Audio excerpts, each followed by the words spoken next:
All right, banter. I was really struggling with the banter to choose, but I think I'm gonna choose one of them later. So first, this banter. You are afforded an extra limb. Any limb on your body, you can have another one. So if you want a third arm, you get a third arm. You want a third leg, you get a third leg. You want another head, pause, you get another head, pause. What limb would you take and where would you put it? So imagine, if you want another arm, you can get that other arm, but you could put it right on the middle of your back.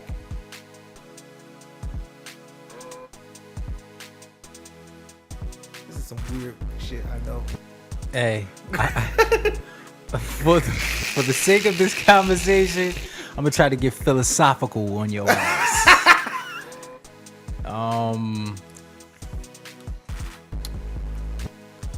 I guess I'm gonna try to get philosophical, but I was gonna say.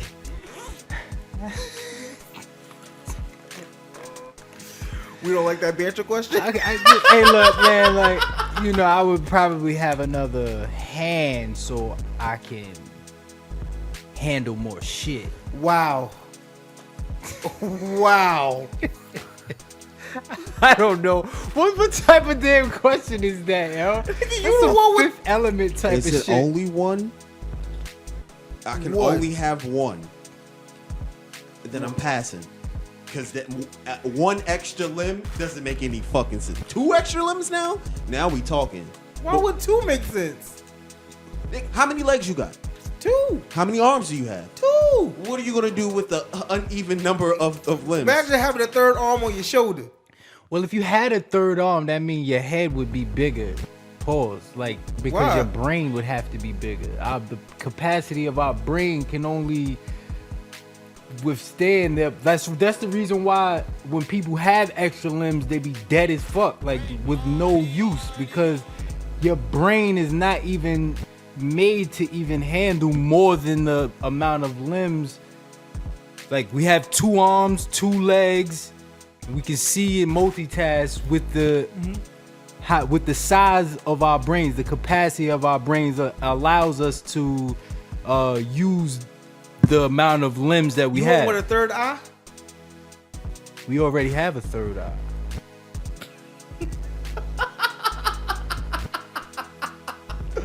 Is that like a? An eye is not a limb. Okay. Okay.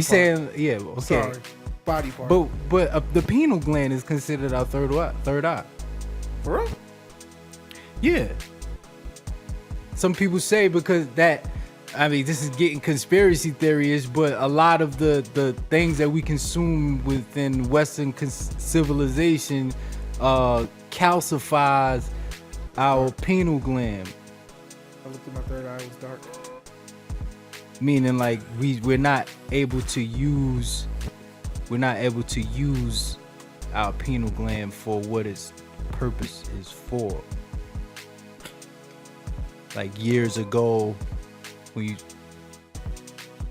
am I by myself with this one? I'm just letting you talk, bro. I've never heard of my penis being a third eye. What the fuck are you talking about? Hey, that's not. Hey, anybody who listened, that was Greg that just said that. If you misconstruing our voices, he just brought up penises for no reason. What? I said pineal gland. In our brain, in the center of our brains. In the back. Oh shit! I thought it's in the back. Okay. Inside of our brain, there's something called a pineal gland. That's not what I thought at all. This nigga said penis. I ain't said nothing about no damn penis, yo. Not what I thought at all. Yeah. That's bad. Hey, that was crazy. So nobody wants another. Wait, so this whole time you thought I was asking for another penis? No, oh, man. Actually, yo, having another. If I had another penis, it would actually be pointless if I didn't have more testicles to go along with the penis. It would be pointless if they were so close together. I don't know know about that. How skinny is the? One in the pink, one in the stink. Okay, for sure. Okay, all right. I was definitely thinking about two chicks. But okay. I mean, I guess positioning matters. Oh right? my god. How about you, Gigi? Do you have an extra limb or body part that you would want? I thought about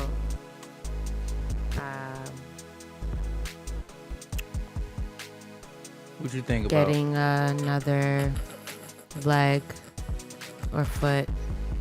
another leg Mm-hmm. or foot? Wow. Yeah, because I have a bad foot, and like on like days where I can't walk, I could just use my other leg. Lean on that junk. Like, Yeah. Like, take it off and put it back on? No. I would technically have where three would it legs. be positioned? I would assume right next to the messed up leg. Like coming out your knee? I don't know. I'm trying to Whatever way think, that it where would make would- sense. Where would a person, like, where would you stand in society, like, socially? It's just. What do you mean? I would stand up tall. I don't mean physically. I mean, like, figurative, not even figuratively. Like, Well, at this point, like, I don't think society matters because we have another limb. I didn't think of anything else that would be beneficial to me outside of like having another leg so I can like run. I haven't been able to run since my accident, so that would be something that I would want to do. I understand that. Third limb. I don't know. Or third body part. I did think of. I don't know. I think it would be the arm on my shoulder. I would put another arm on my shoulder, and I don't know what that would do for me. But one arm? yeah, just right here on my shoulder. Why would you have it on your shoulder? Why would it come out your rib? So then you have one up. Why don't you do the goal I row? don't want to be no half Dr. Ock. What kind of junk is that? That looks stupid. And an arm coming out your shoulder is not gonna look stupid. Nope. This nigga about to look like fucking something from Total Recall, nigga. Could you imagine getting in a That's what I fight? was talking. I said Fifth Element. That's what I was talking about. That chick had that third breath. Third But breast. imagine if you could hide it really well. Why would I want to? Because in getting a fight, somebody won't even see that third arm come. Boom! I don't even have to get in the fight if they know I got a third arm. I would definitely not fight somebody with 3 arms. I mean, really, what are you gonna do? What are you gonna do with a person with 3 arms? Imagine fucking up a person with 3 arms. That'd be crazy. Would you Well- feel bad? I thought this was going to be a way better banter. Because when I thought of it, I don't know why you thought it would have been. I don't know. This was a questionable banter. It was a very questionable banter. But for you, like, what did you think you were gonna get out of it? 'Cause Usually when you I thought it was have funny. these, no, when you usually when you have these questions, you already have your joint. Like in the this top. was actually one I didn't. Yeah, this absolutely wasn't it. did not. I don't Because know. it was either I had another question for banter, but I was like, If I was a man, I would have 2 penises. I don't want 2 vaginas because it's enough work just trying to make sure this one stay up to par. you won't want a third titty? No. Bras would be stupid to look for, and the titties won't be for me. It'd be for y'all. And what do I need to do that for? You ever see 8 Crazy Nights? Yes. Miss Triple Nipple?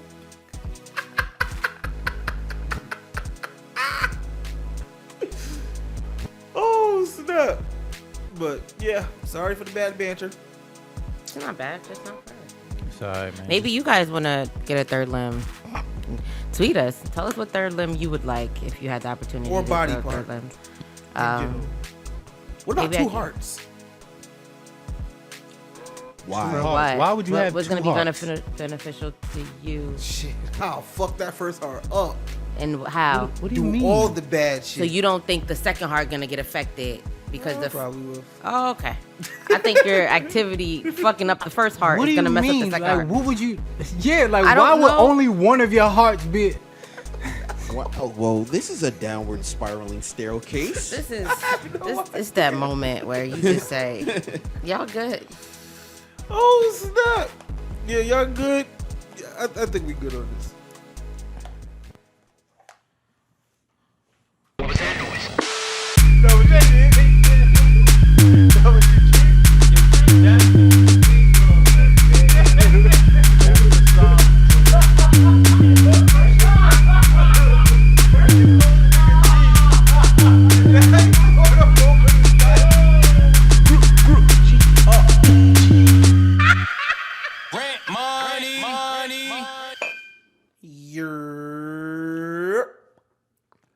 Yeah, not a long one today. Welcome to Convo 63 of Just a Conversation with Greg, Mr. Rent Money, and Gigi. I am your gracious host. I'm Greg. And of course, I'm joined by my brother, Mr. Rent Money. Mr. Rent Money, how's it going, my good sir? How's your week? My week. My week is better. My week is better. Hey man, a moment of transparency. Hey man, I put a good old restraining order out on the oppressor. Oh, A good old one. And it has definitely been something that I have needed. I've needed this. I've really needed this. And it's definitely something that I don't see myself ever removing. Like, it just needs to be this way. Stress is something that I don't recommend for anyone. If you have it, get rid of it. You don't need it. There are options. Some people just don't utilize the options to rid the stress, but we don't need the stress. There are options out there. like a restraining order. Hey, hey, hey. Shout outs to you. Also joined by our sister Gigi. Gigi, how's it going? How was your week? Hi everyone. This week is alright. Had a few blows to the chest. Almost took me out, but we still making it today. It's been busy with this transitioning with work, and I'm realizing that I don't think my job care about me. That this idea of transition when you're trying to be in a new role doesn't really make sense.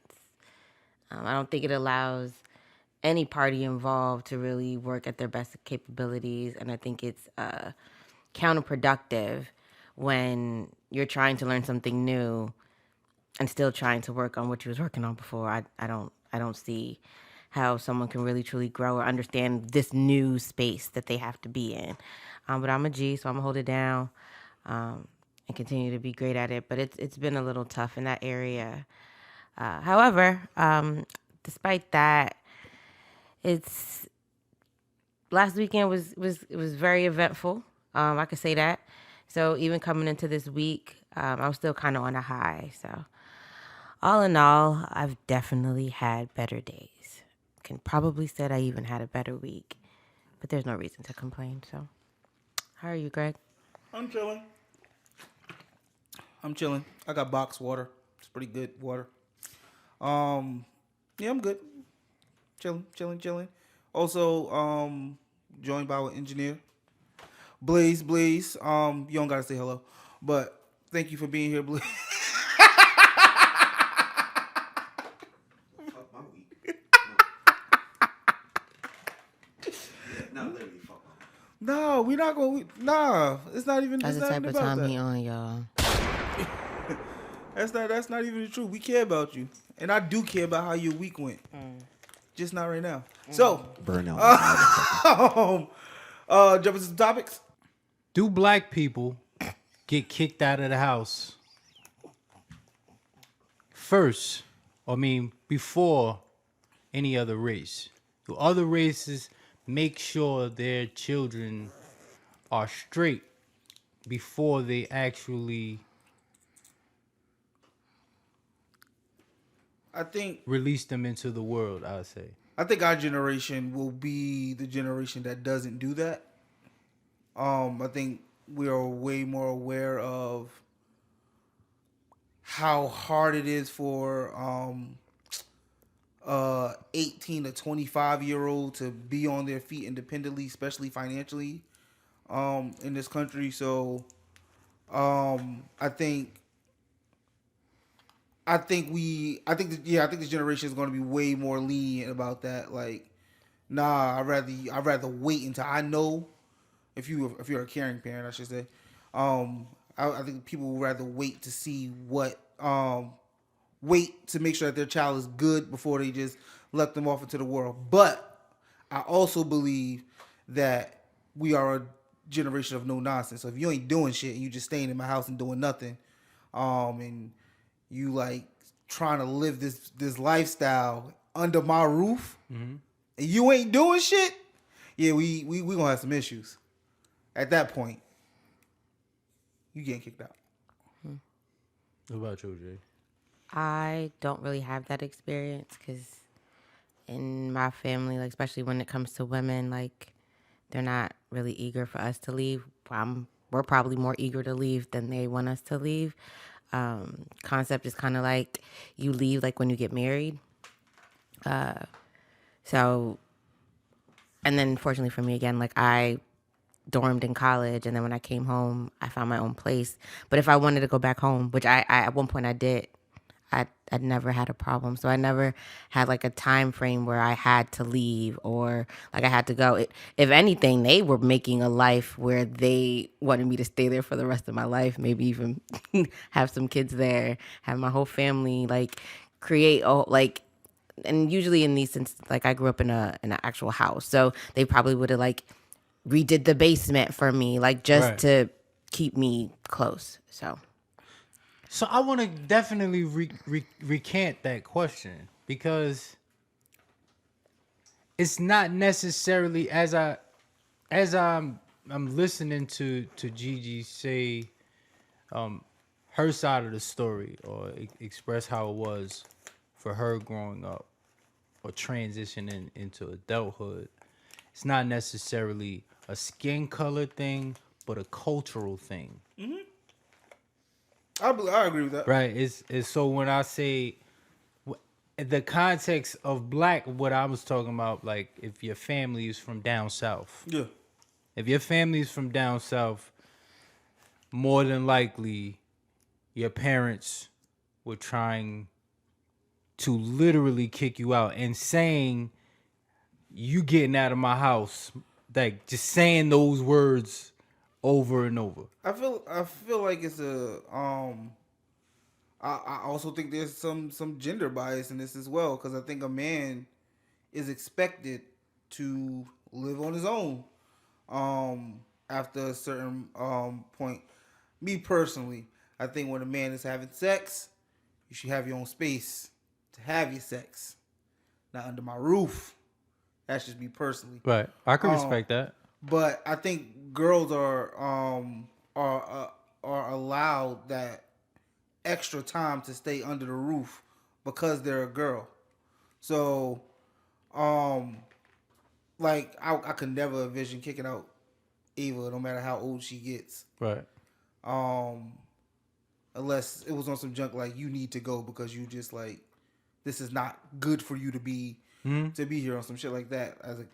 But I think boys are just told. I think in a male dominant society, I think males are expected to get out the house way earlier than females.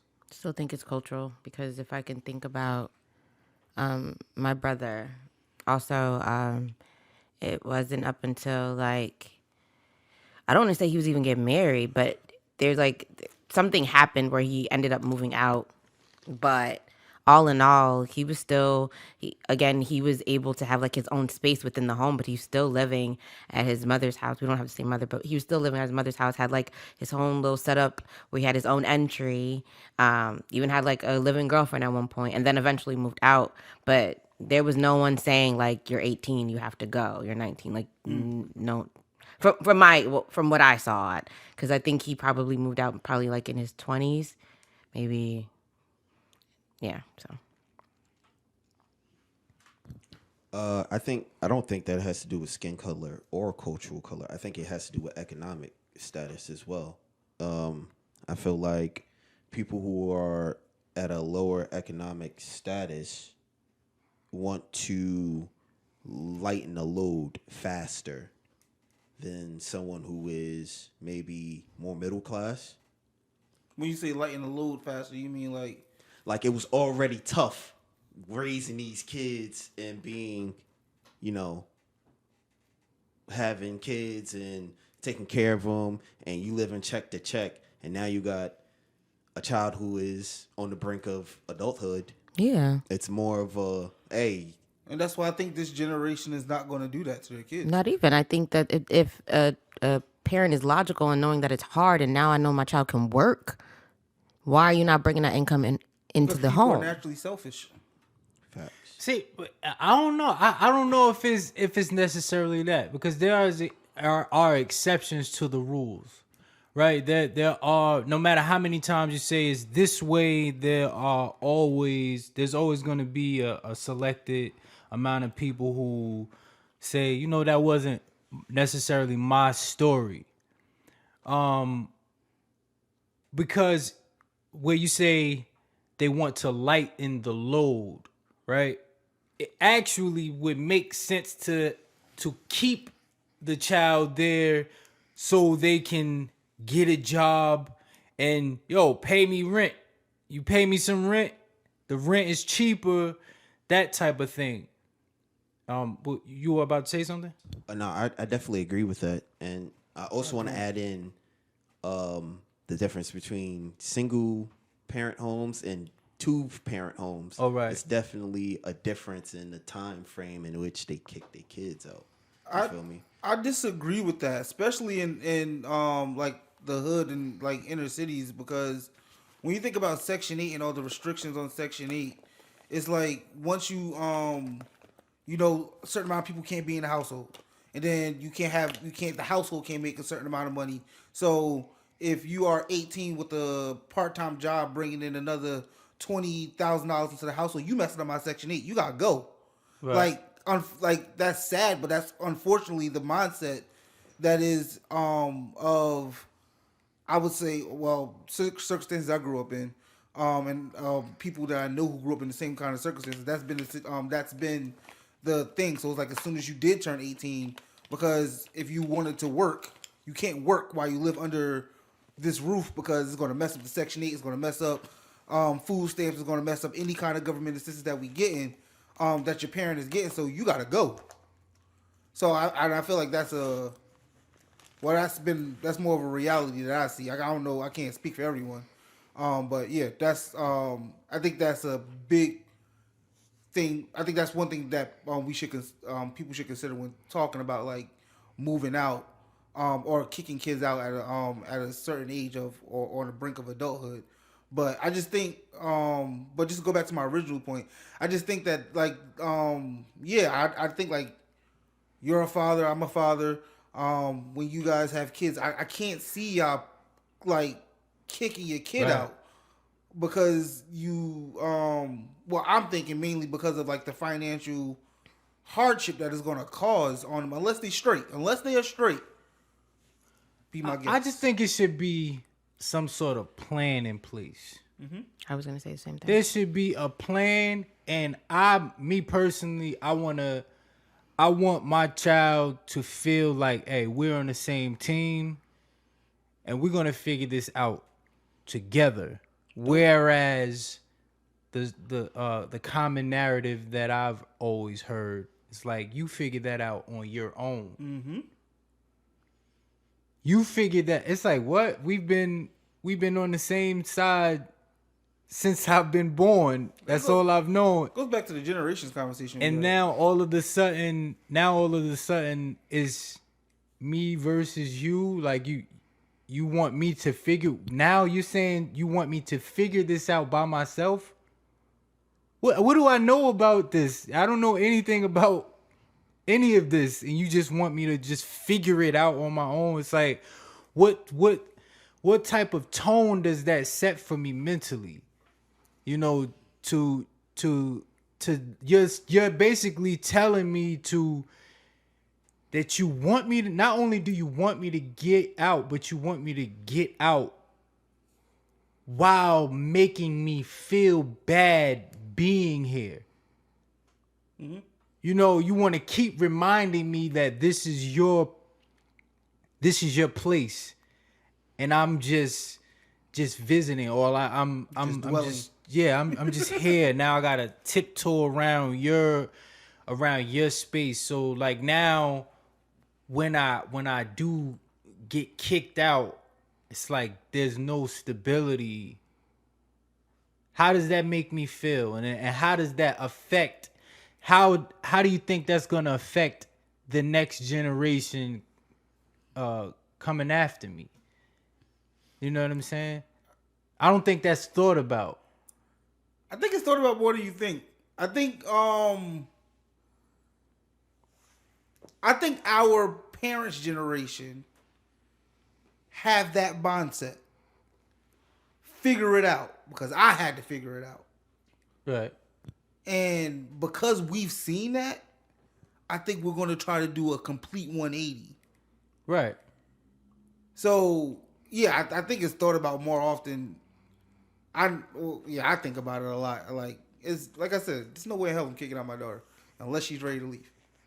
Yeah, but when I say the thought, but is even not necessarily from me or you, I'm saying from our caregivers, you know, from their perspective. Did they really, when they thought about it, when I would think about my mom at the time, thinking about it is more so got you, just coming from one perspective. Yeah, which is her perspective, not thinking about it like, yo, we're in this together. Yeah. And we are going to figure this out together. And or me as a parent, I'm going to be providing you with some sort of tools outside of me just saying, go do this or go do that or go get a job at Pathmark type of thing.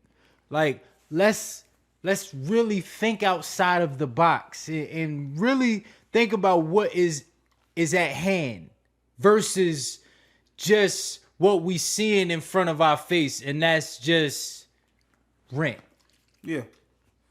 I think that not to be rude or not to be rude or anything, but that was the selfish mindset, and I think that's really what it is, yeah. And I think that is the common mindset of black people. Like, we gotta get it how we gotta get it for ourselves. Like, I think you take care. Well, you're supposed to take care of your immediate, but it doesn't happen, and I think that's why there's so much division in our communities. And again, there's exceptions to the rules. There's some people who is even as we're having this conversation, I can think of people who that they are the exception to that rule, like where their parents don't mind, they never cared about them living there. Mm-hmm. You know what I'm saying? That's just that. For sure.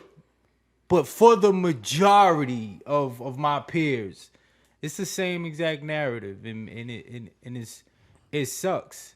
Pause. It's something that I can imagine that that's still a transition age.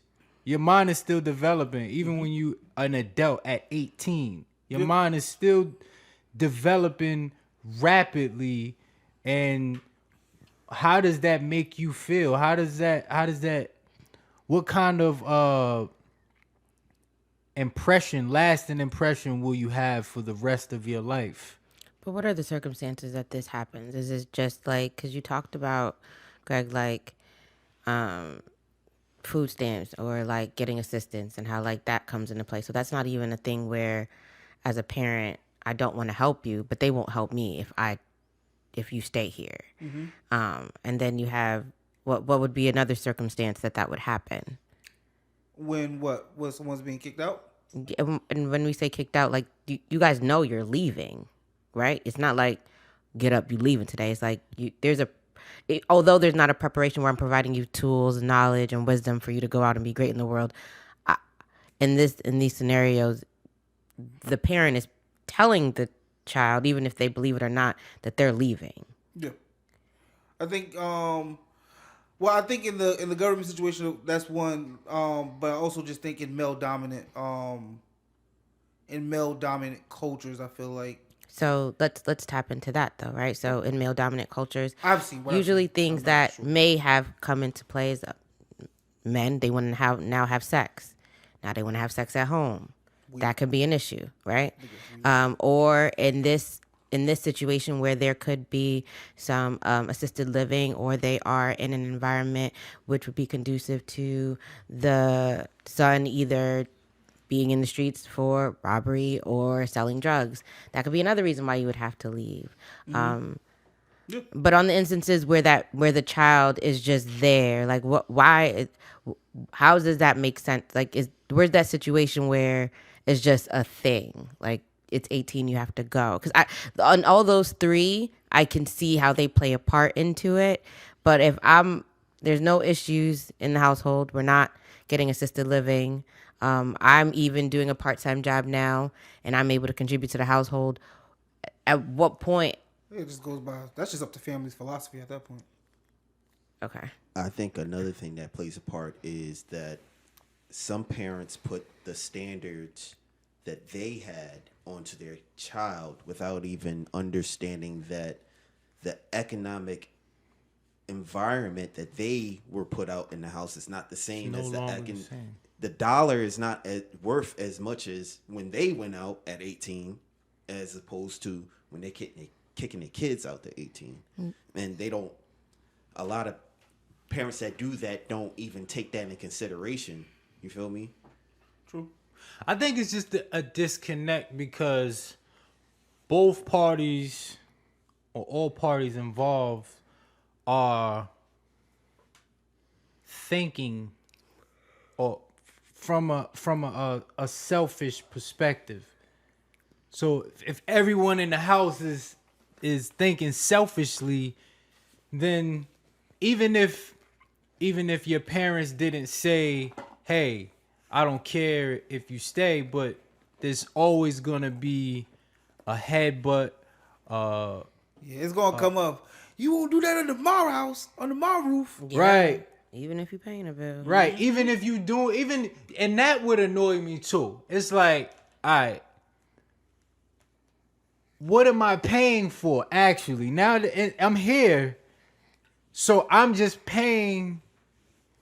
I'm being in addition to the rent, but I can't do what? Like you saying that I can't have company when I want? No. You know what I'm saying? No, you do that in your own space. But why am I paying rent? To contributing to a household that took care of you. It doesn't make sense. Okay, it doesn't make sense, but if we're playing into the idea that Blaze says, like it was hard, I was taking care of you. Now now you're in a space where you could take care of yourself. Again, I'm thinking of the idea of where that child's contributing to the household. See, my thing is, but if you're not, then yeah. Yeah, my thing is like if you tell me that I can stay here, I'm not expecting to pay rent. Yes, but for how long, Greg? And then also, it does because I also realized by paying rent to my mom, even though that paid off for me, that allowed me to know how I'm able to pay rent going into the world. If our parents don't set us up in a position where they allow us to either practice these real life situations when we are in the world, we don't know what to do. No. There's no time frame. We don't have no bills we have to pay. So yes, when we go out into the world, we're not going to know. But if our parents are saying like, hey, on the 5th of every month, I need X amount of dollars. I need this. Okay, so now I gotta make sure I got my little $20 in my pocket. And so when I'm in the world, you wanna know what I was doing with $20? Now I'm making 100. Now I know how to move. So can I give an alternative to that though? Sure, you don't save. Huh? You don't save. I'm not. Thanks for putting my business out there. You said that on the pod before, But Greg. still, maybe nobody didn't remember that. Oh, I forgot. People don't remember things. But an alternative to that would be, okay, let me show you how I manage this household with my finances, so that when you're ready to move on, you know how to do it. Everybody don't learn the same way. But my thing is like, why would I charge my child to live here? Just go get your own apartment. Yeah. And we can figure out how to do this in your own place. So, Greg, when you say charge, it can go two ways. It could go that you, as a parent, may really need this money, and at this point in time, like this is, or you providing Ava with those tools. Now, like that money, you might not even need it. She got a stack of money she don't even know she has, but she's being responsible for it. And so now she's also able to see what she's able to do with the money that she has instead of just spending it every time she has it. Now she has a mind frame where she has a time frame where things should be paid, and in the end, it'll either pay off for something or invest in something. So why can't her watching me pay bills and manage my household be teaching? Because kids as children, that's what we've been doing, watching our parents do these things. It's not until they tell us to go outside, and I'm like, I've been watching. And that's my thing. I'm going to tell you, if I know, if me and you are having a conversation about your financials, and I see what you can do, I'm not going to sit here and say, you give me $600 a month when I know you have the capacity just to go out and get your own apartment.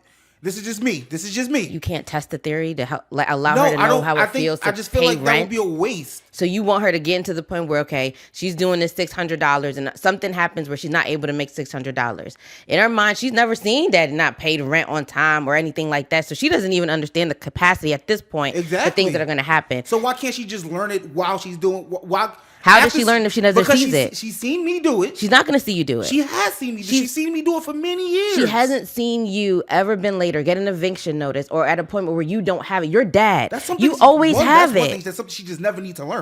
But she has. That's the problem. The problem is that we're sending our kids outside and they don't know what they need to do to survive financially in our world. It's like a process where we don't want our kids to suffer. But if they don't have any tools when they're growing up, because they know that our parents are always going to take care of us, there's no way for them to try to figure. And as they're figuring out, they're failing because they're like, well, Dad made it look really easy. He told me I just need to do that. It don't always work that way. So let me be very clear, because we're saying the same thing. I think you just listen. I agree.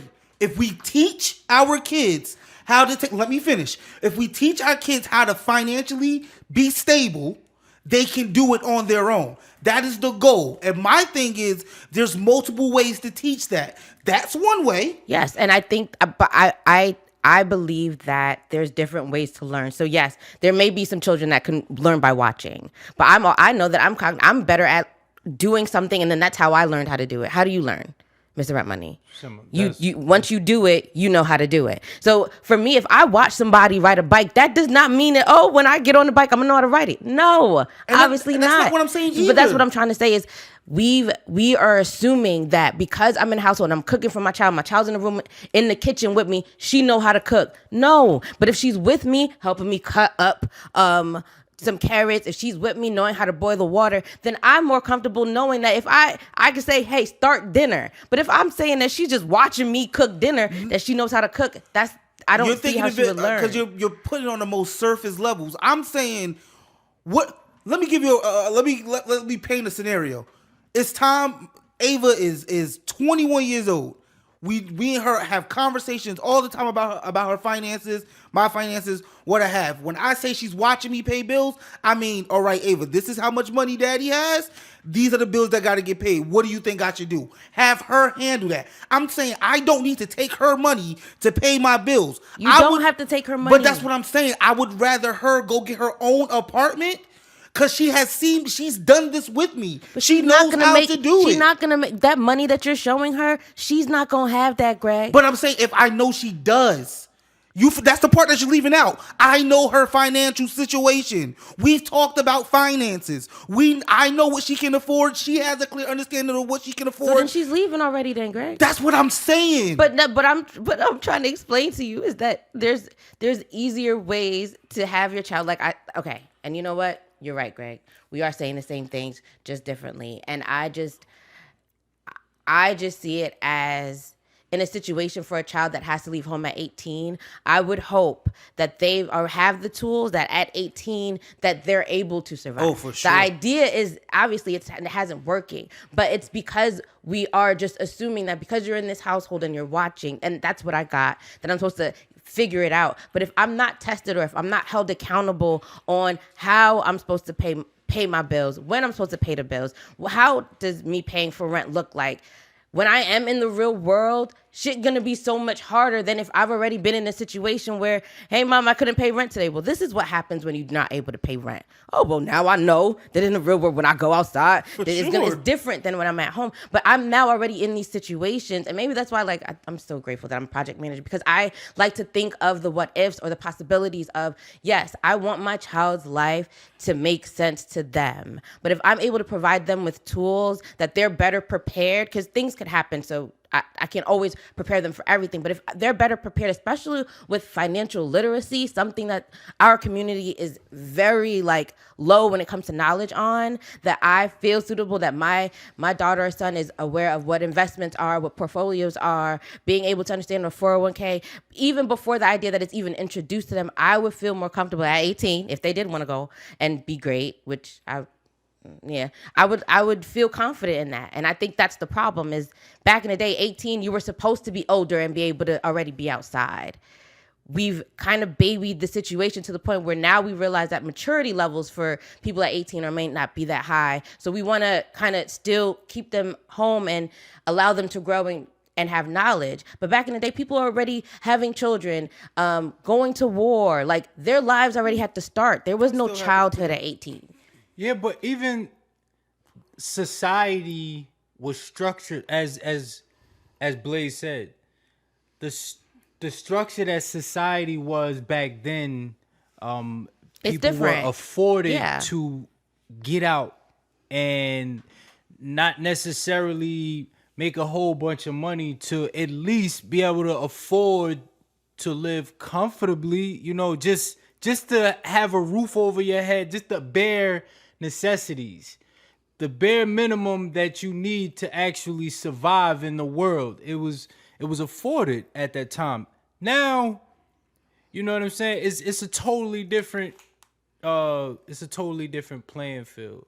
We're talking about rent that's on the average, people are paying like $1,000 for a 1-bedroom apartment.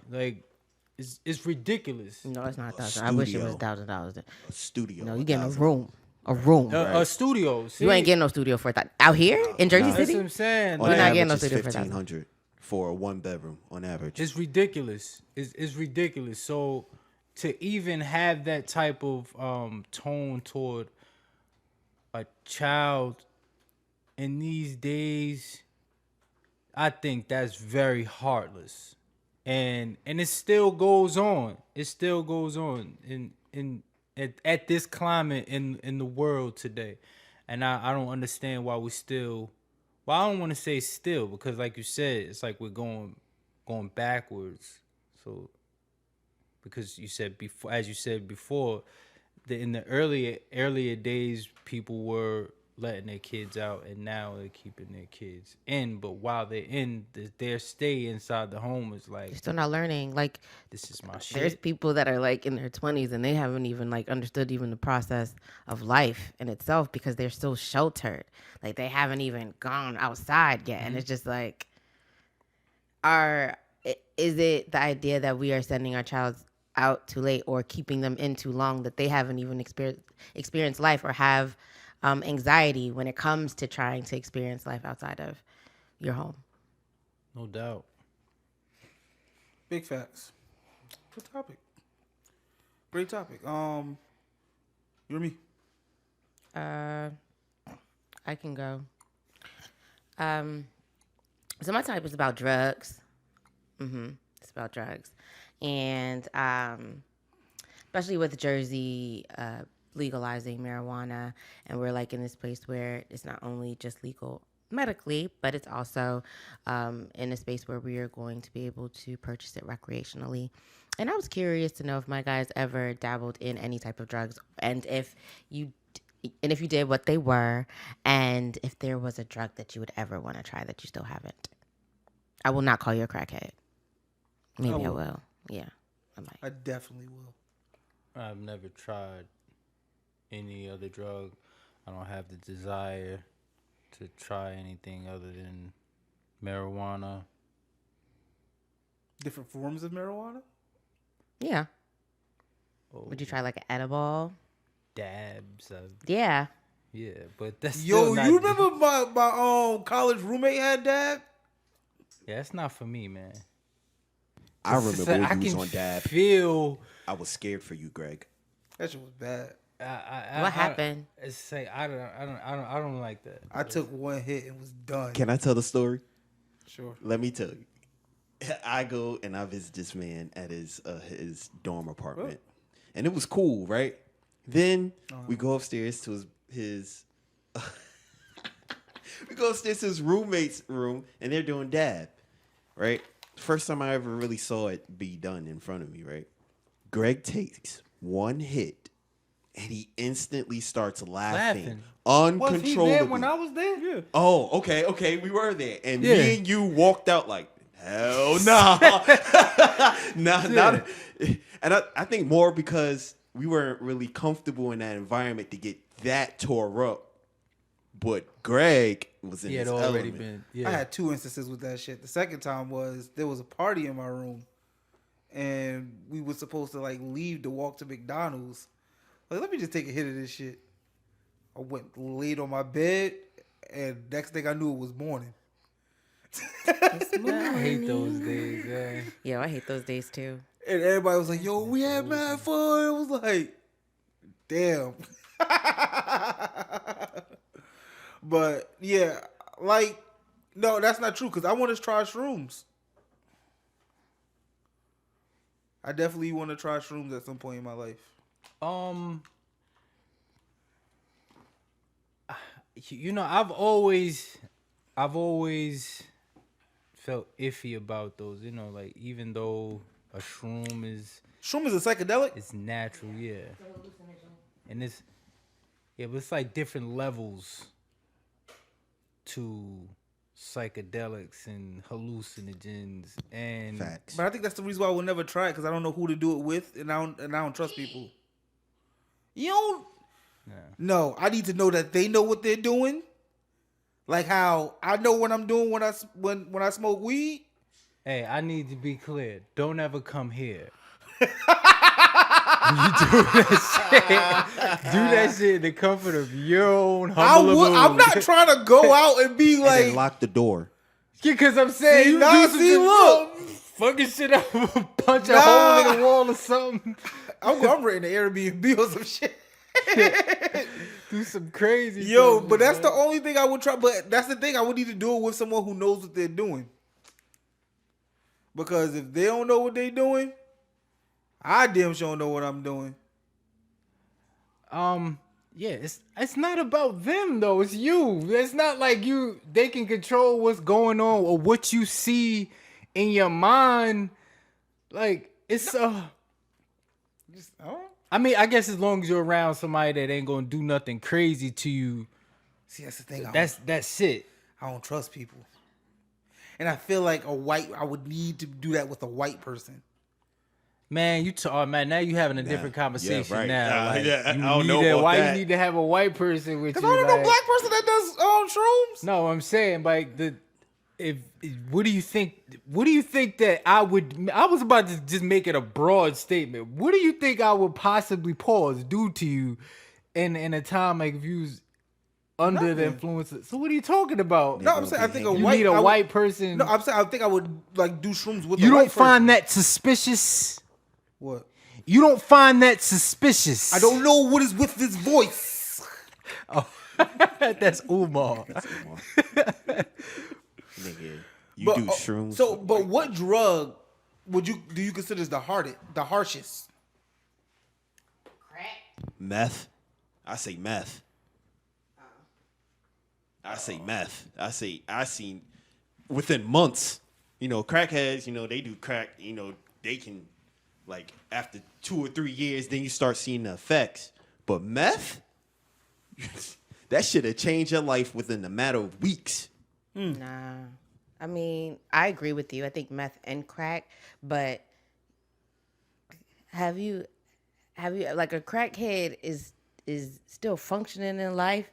They actually live a really, really long time. That's what I'm saying. That's what I'm saying. Meth, you got an expiration date, my man.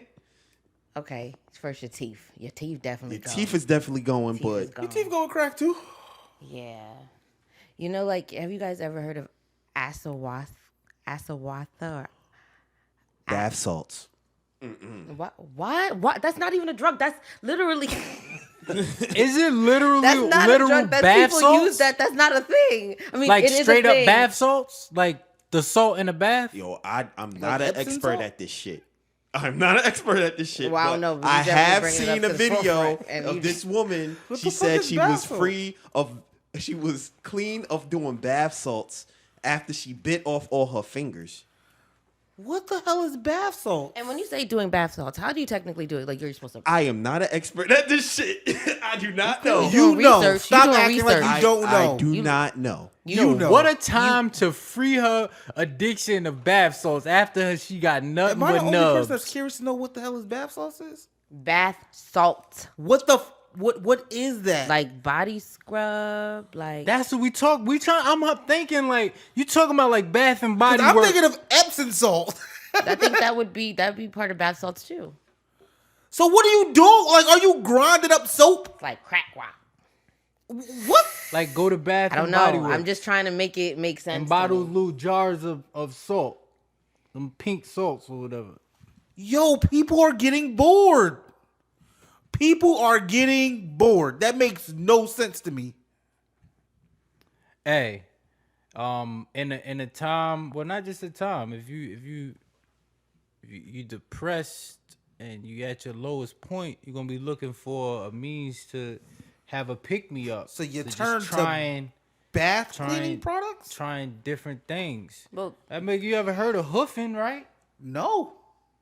Where people take a damn paper bag and Put, put like, all little- different cleaning Okay, type of shit. It's not literal bath salts. Oh. It's something. It's synthetic cathinones.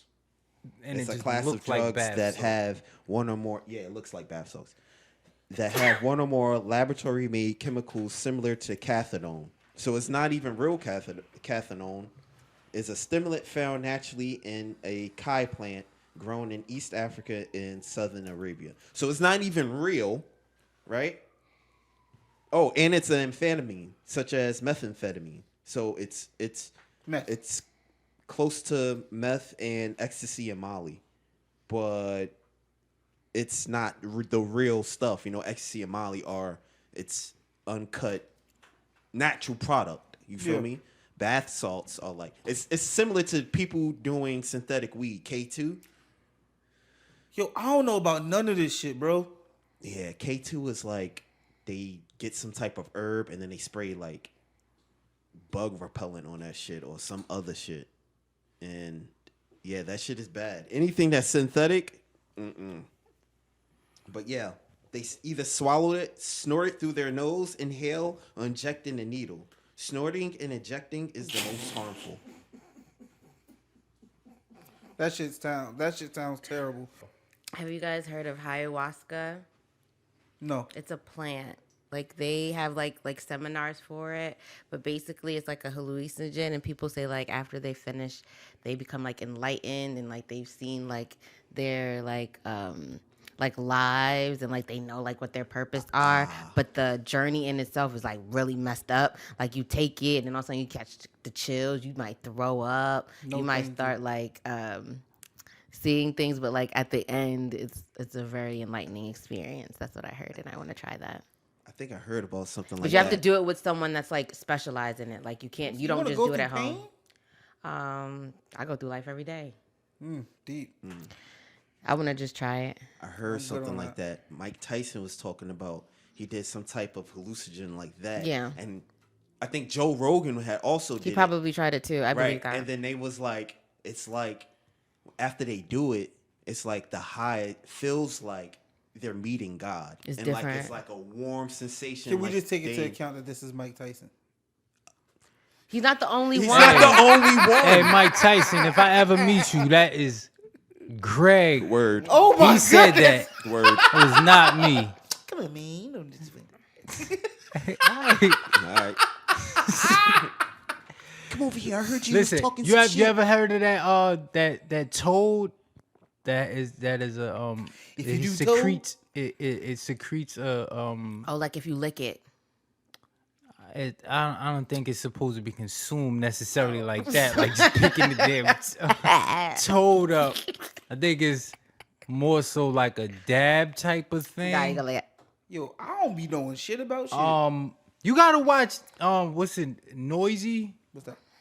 On Vice? Noisy? Is that on Vice? Vice. Vice. So there's this guy. Oh, you never heard of Vice? I've heard of Vice.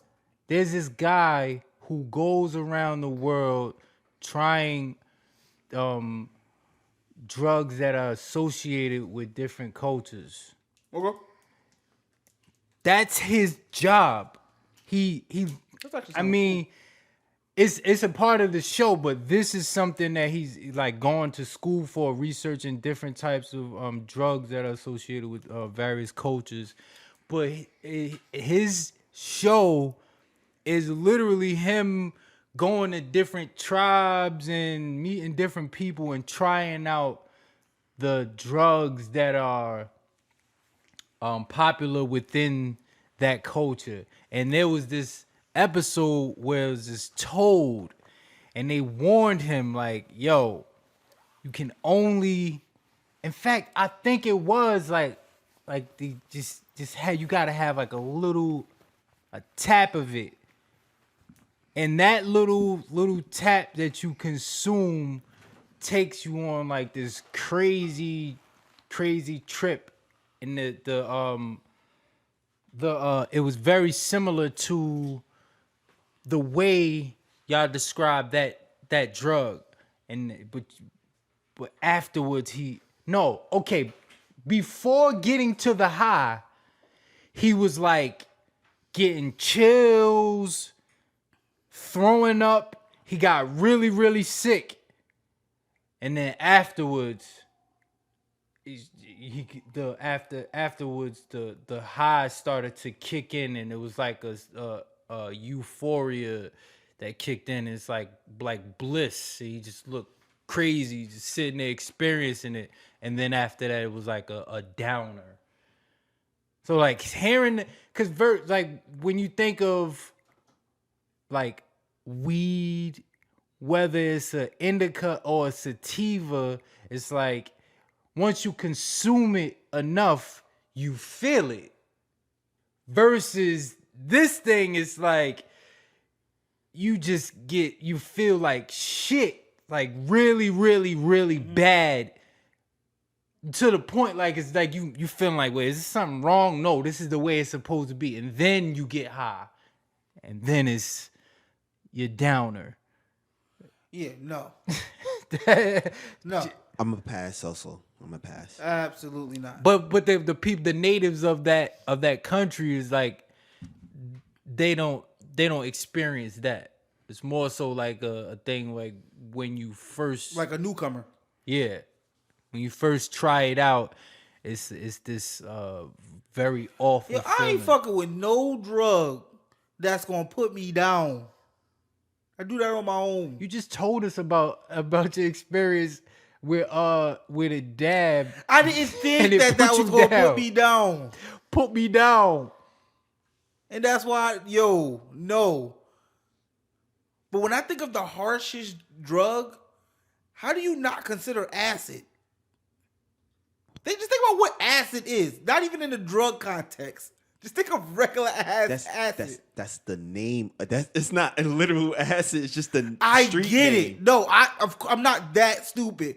But to name something that's where the literal definition of it is something that pierced through anything, why would you do a drug called acid? Why would you do a marijuana strain called cheetah piss? I wouldn't. Or Zaza. I've seen cheetah piss, and I was like, no. And it stink. No. No. Marijuana got some crazy names out here. Yes, they do. And The jig is up, man. The jig is up. When all it is, no matter what it is, no matter what name it is just a little more sativa, a little less indica, a little less indica, a little more sativa, Facts. like vice versa. Percentages. That's all it is. Yeah. Percentages. A little more of this, less that, less this, more that. That's it. The names just come along with the people who own that strain. why you have to take their shit away, though? No, but it's like it gets on my nerves, like hearing it, like, no, this one way better than this. Like, But no, because they do different things. yeah, it does. But what I'm saying is, it's not like it's something totally different. In fact, every time you're not gonna be able to tell the difference. I mean, if it's a little bit more sativa than this one and there's just a little bit less sativa, it's like, prime example, like if you have $200,000 and another person has $100,000, there's not that much of a difference in what you can necessarily. Come on now, like, but That's $100,000 difference. nah, it's still, you could buy something, but with credit. If you got that, you can still get your credit to What that I point. could afford, you can't afford because I got 200,000 and you only got 100. But you're not gonna buy the whole thing. But I Who's can. gonna? Just the thought of it, you're not gonna do that. But I can't. We're not talking about the $100,000, 200. Take the $100,000 and $200,000 example out of the window. But I'm just saying, like, with the strands of marijuana, like it's not that much of a difference. It's not that, man. If you just got some joints, of course, you got joints that's gonna put you on your back.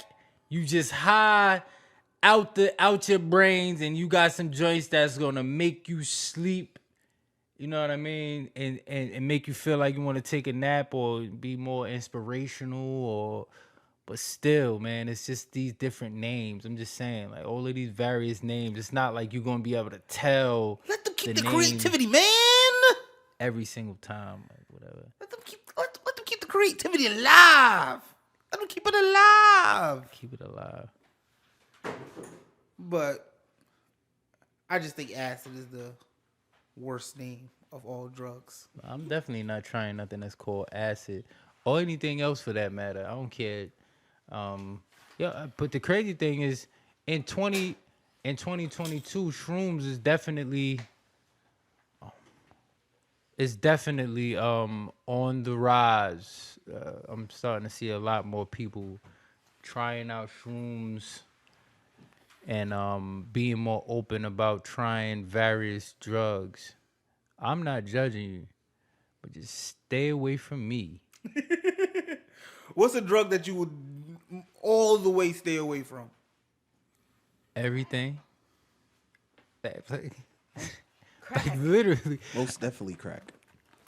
Like, I'm literally the loner in the room. Like, y'all have, How? because y'all have said that. What do you mean how? You just verbalized that you want. He's gonna do acid. He's want definitely to gonna do try with Jenny gonna Hendrix. acid. You gonna do With acid? Jimi I Hendrix. said- Let's be clear I about said this.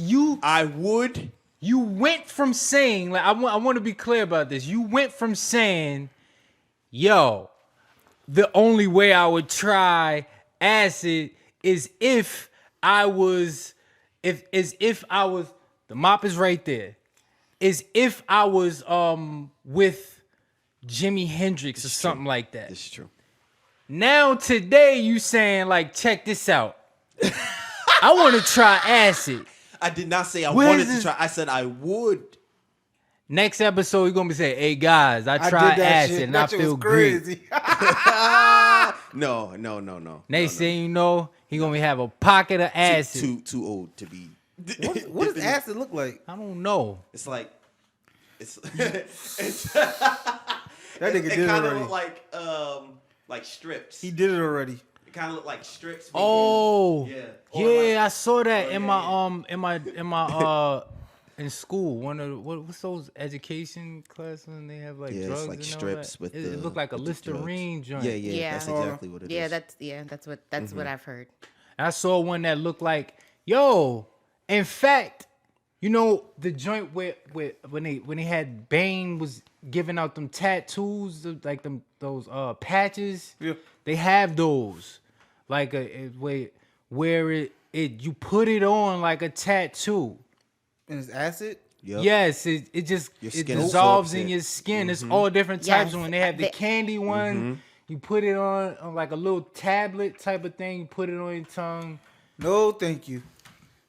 Yeah, you're not wrong. No, thank you. Have you guys bucko. ever tried Molly before? No. No. Tried to get with this chick named Molly. She turned me down. I tried Molly, and my face blew up, and I felt like a crackhead. Like I was itching, like when I was coming down. That's the I opium. felt really, really paranoid. Like my face was like blown up. I had like rash. Like it was bad. It was You really had bad. a reaction to it. Yeah. That could have been I that think could have been You might fatal. be allergic to amphetamine. Oh no, I'm definitely because I wasn't the only one that was taking it. So like we all took it, but I was the only one that like at the end, I called pest control because I thought I had bugs everywhere. Like I've I heard called that. them I told them to come into the house. I was like, I don't know where they are. I just know that I feel them. I was like, they might be in the carpet and the couches, and I was like, I don't know what to do. It was so bad. I had Carly at the time, and I was like, I thought Carly had bugs on her. I wouldn't want to touch her. I was like, oh my gosh, like I think she got. It was bad. Did you have to wait till it to come down or something? Yeah, like Are once y'all I not came scared down. of like trying some shit like that and never leaving from that state? You know there are people like that, right? Absolutely. DMX made me scared. Yo. Yes, like even the idea, like thinking that knowing that happened to me, like I would never try it again.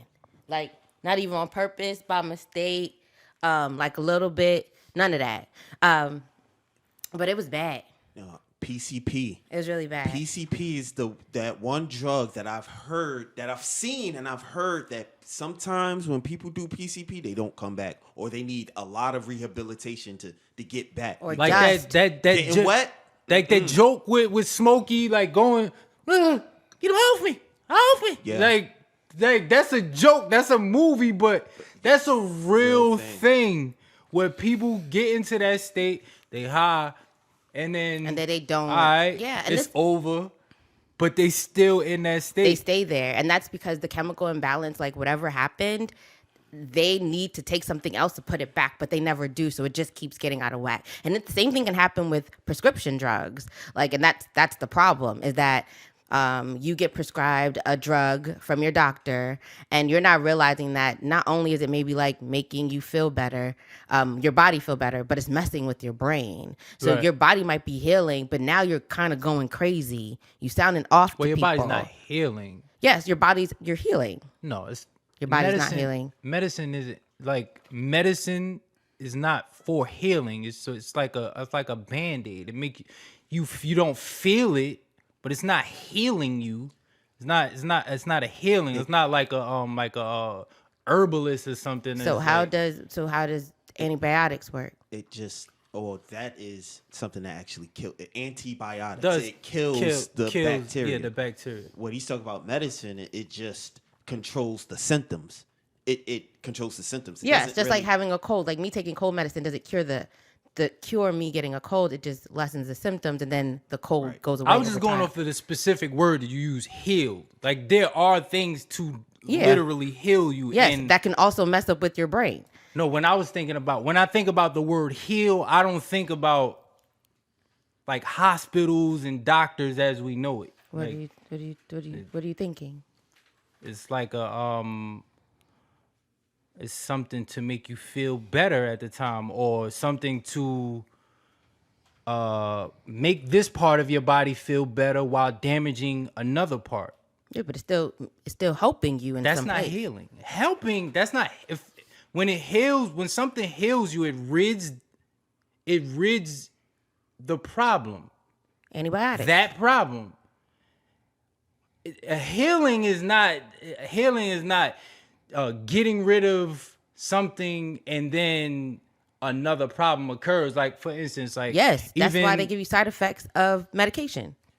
Yeah, but how is that healing if, like, prime example, there are people who have been taking hypertension medicine for years, and they also are taking medicine to make them feel better from something that the hypertension medicine is damaging. That's not healing. But there's no cure for hypertension.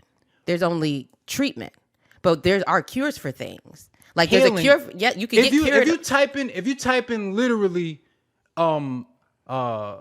healing and say, can your doctor give you something to heal?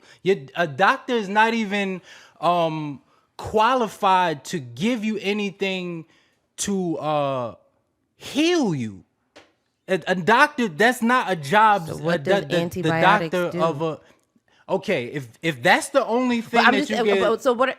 Okay, I'm saying antibiotics. What are you telling me? What are you telling me bunch that's of not? pills. Like, for instance, we were talking about pain medicine.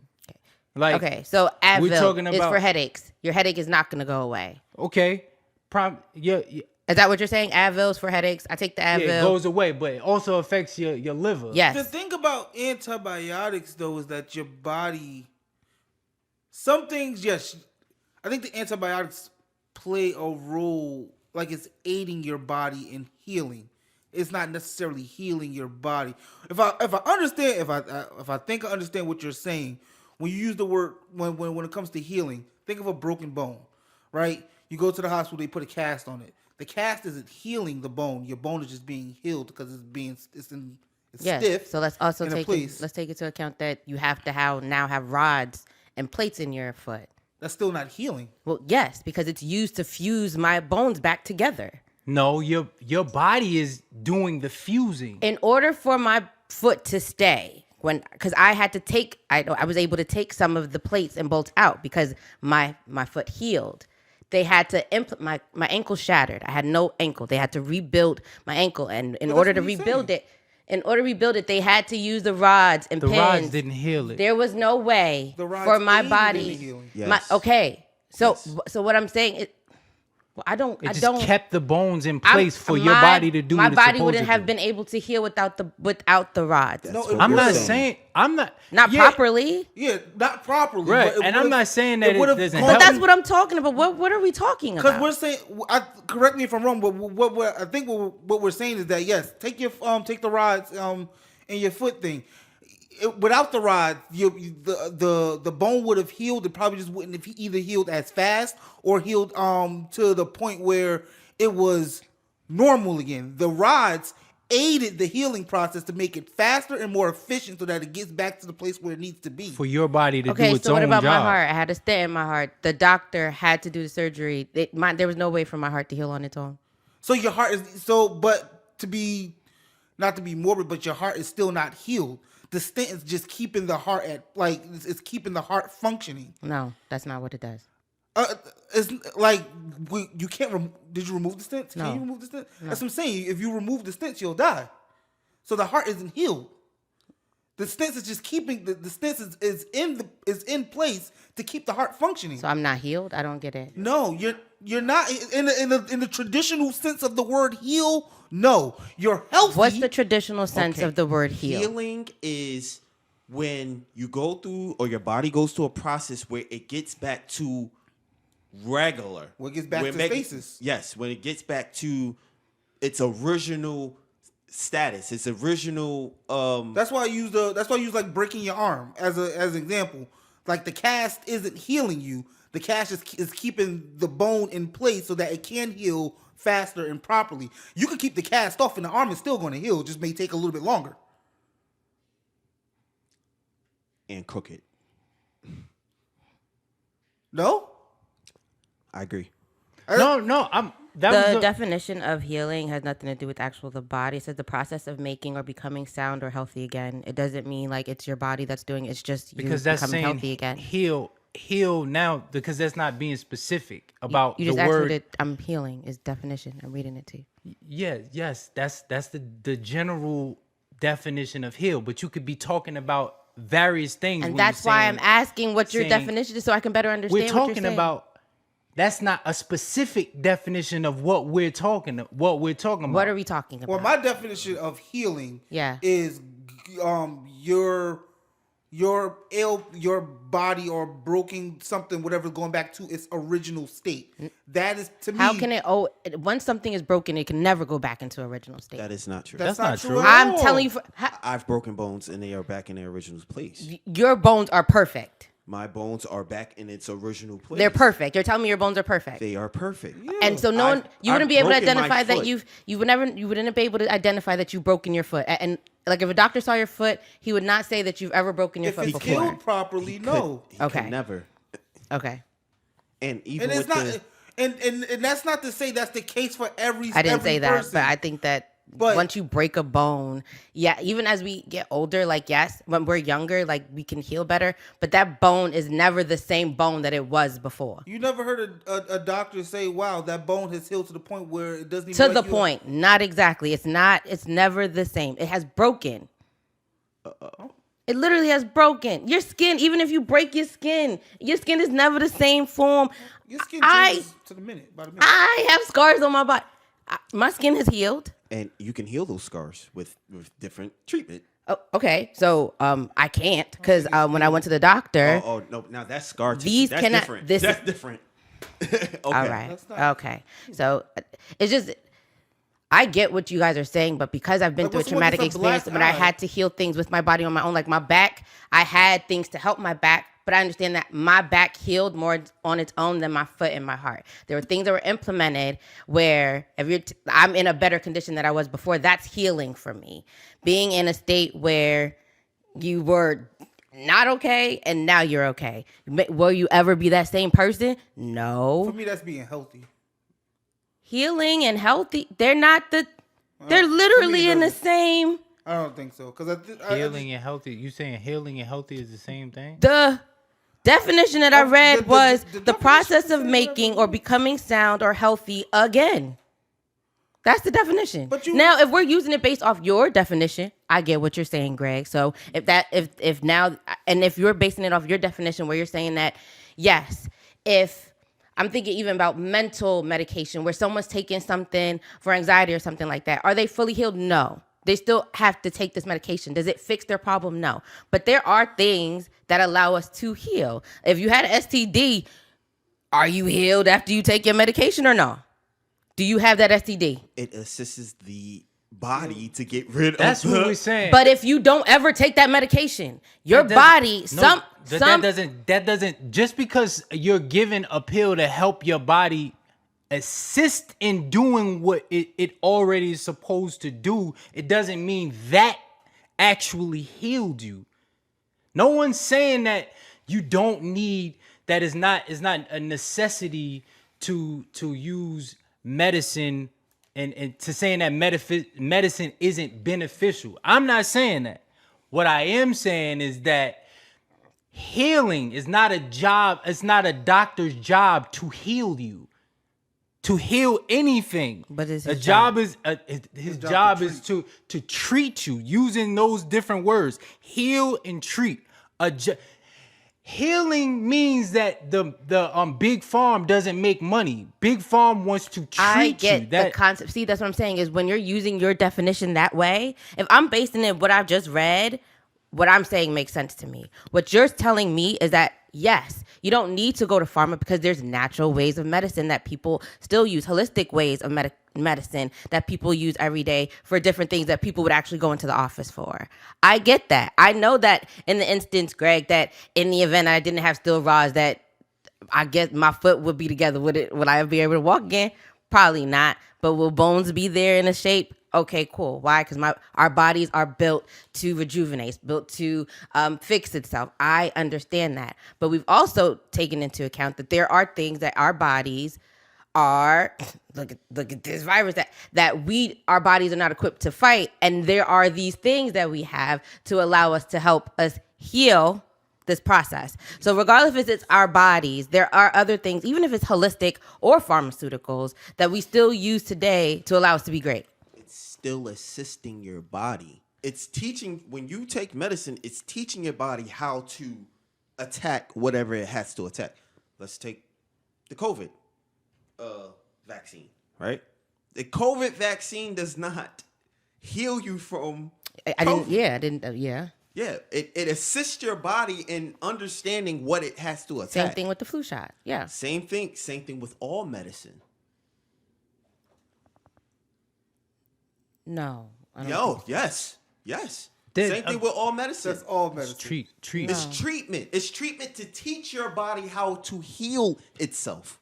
It's not healing you. Even the antibiotics. So It's even like teaching your body to heal itself.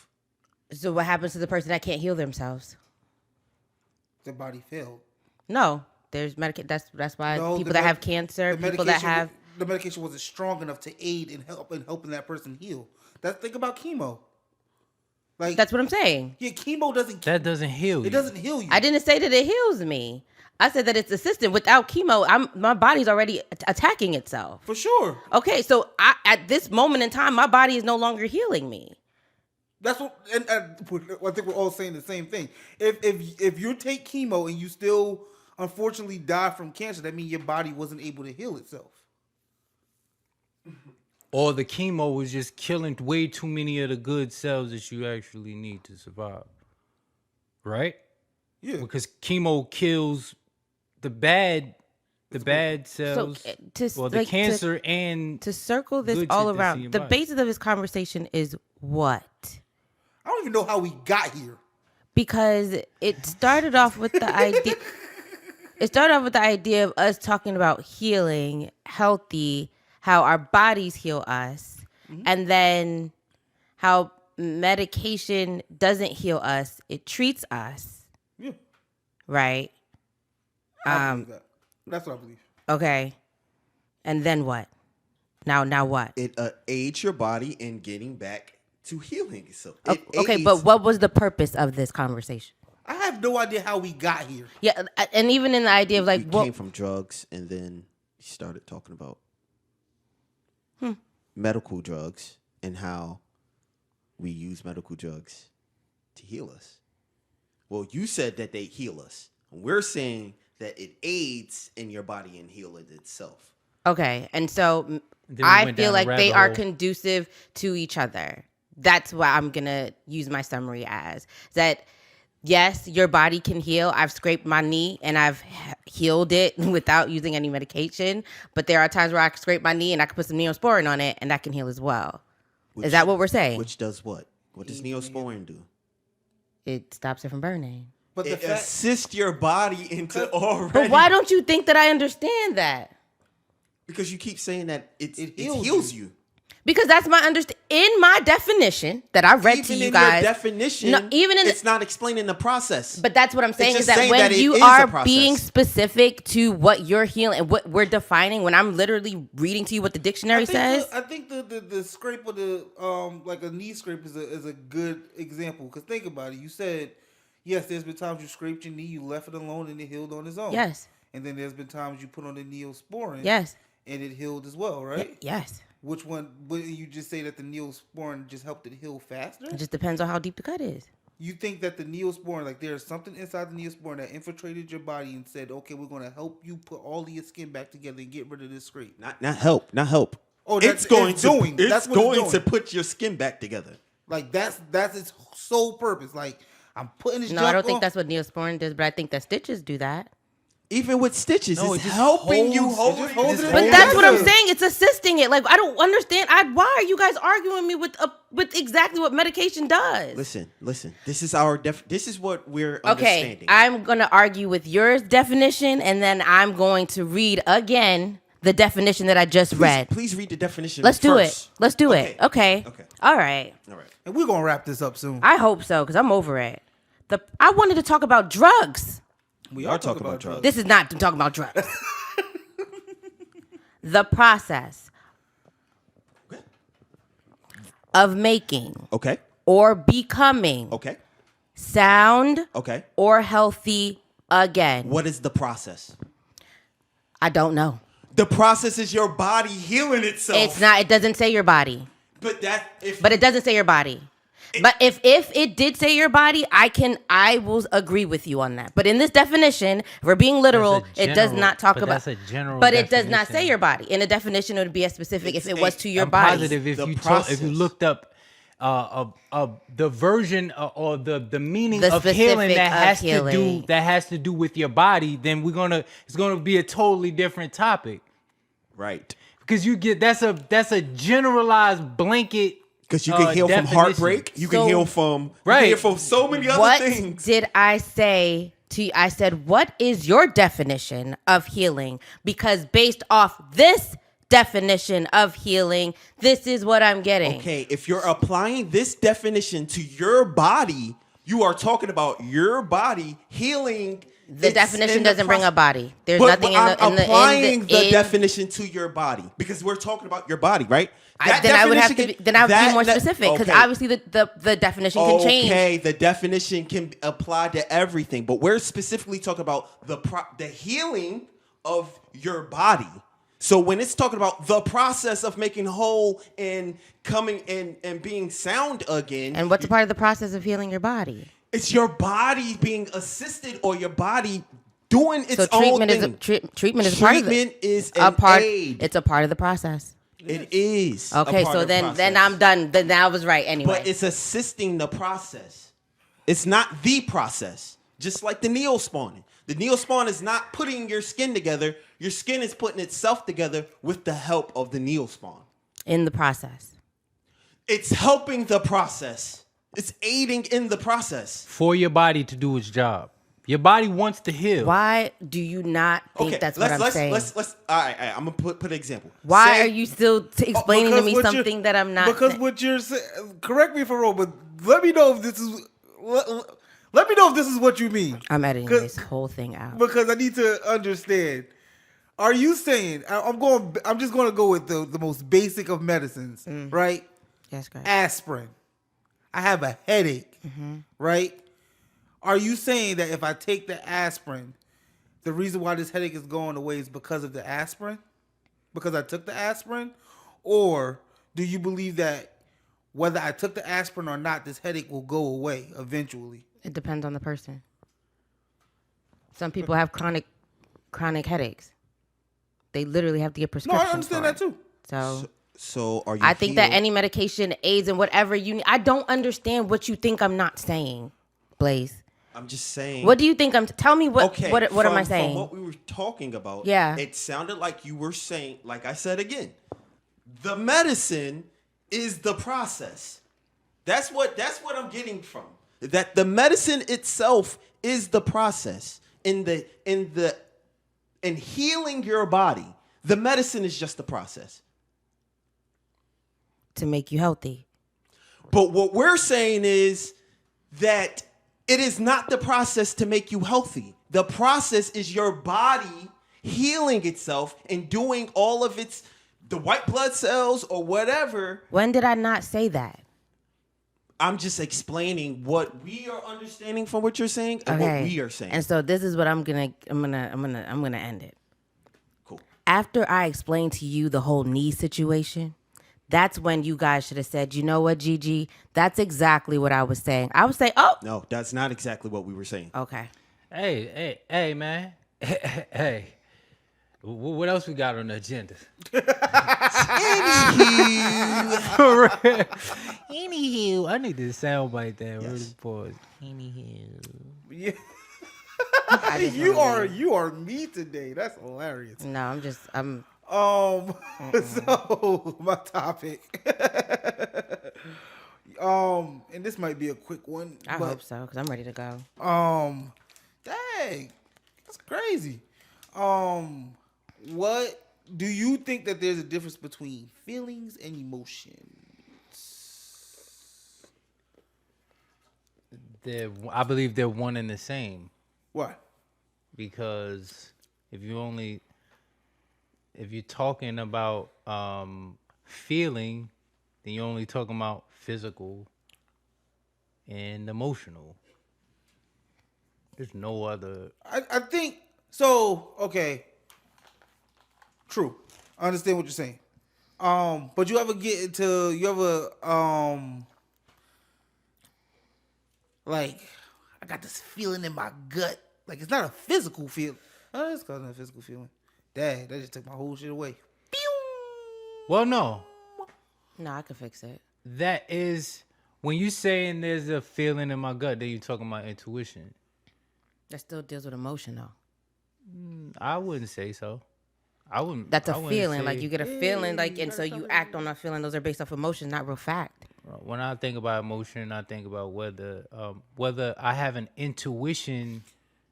Whether I have an intuition or not, it doesn't mean I'm necessarily sad, mad, happy, or glad, or any of the things that fall under emotion.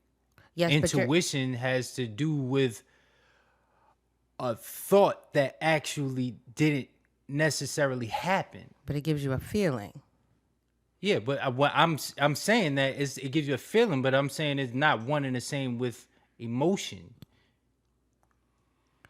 Okay.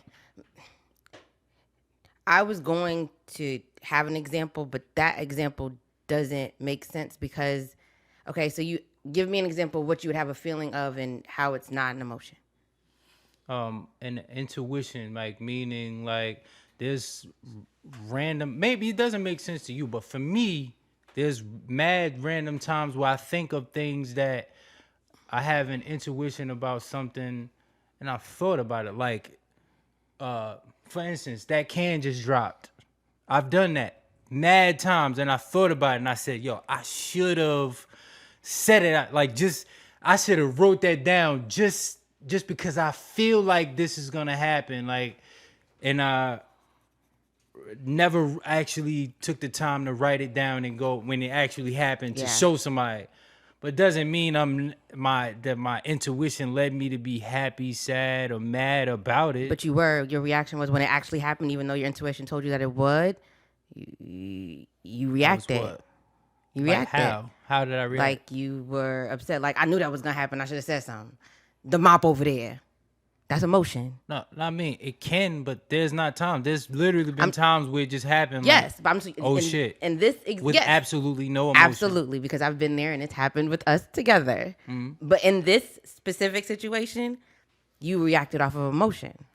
Yeah, but that to say that automatically intuition has to do with emotion. I agree, but in that example that you provided to me, that's what I'm saying. Okay, it can. Yes. It can, but it's not like when I think about emotion, feeling, intuition, I don't think about those. When I think about feeling and when I think about emotion, I think about both of those words. When I can't necessarily say that for intuition, like feeling, emotion, intuition. I feel like feelings lead into emotions. For example, say I say something to you and you felt disrespected. Yeah. Disrespected is not an emotion. The emotion that comes with that is anger or sadness. Yes, how my response to you. Right. That's what I was saying. So in that situation where something has fell and you're just like, you're just going to do that. But this time it was just like, but the mop, like clean that shit up, bitch. Like I was like, oh, okay, I'm gonna go do that. But when I wanted to go about how it could be two different things where I was agreeing with you, but I just wanted to clarify that point was something could feel good, but I don't have to really feel any. Like I love cheeseburgers and the taste, but if I had to stop eating cheeseburgers, like I wouldn't technically be affected or have any emotional attachment to it. So I can see how you can have a feeling of something, but there don't have to be a real emotional attachment to it. Like I could meet a dope ass person one day. We have a great conversation. Night was amazing. It felt great to talk to them, but emotionally, if I never talk to them again, it will not affect me. So there could be a difference between feelings and emotion. Is joy a feeling or an emotion? It's an emotion. I think it's a feeling. No, I think something, if you feel, I think joy is an emotion because the feelings,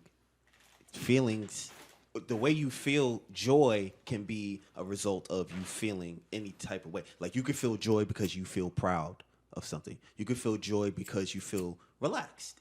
You can feel joy. You can have joy. I think you're happy when you're. I think the emotion in joy is happy. I think joy is the feeling.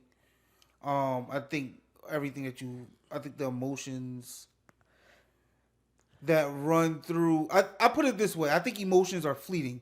Emotions are energy in motion. Emotions, right? You ever heard someone say you can't take away my joy? Right. And that's why I don't think joy is an emotion. But I think joy is an emotion, though. I don't think happy and joy are the same emotion. They're not. Oh, okay. So like Happy is fleeting. Right. It's like Yeah. happy sounds more wavering so to me. happy is the feeling.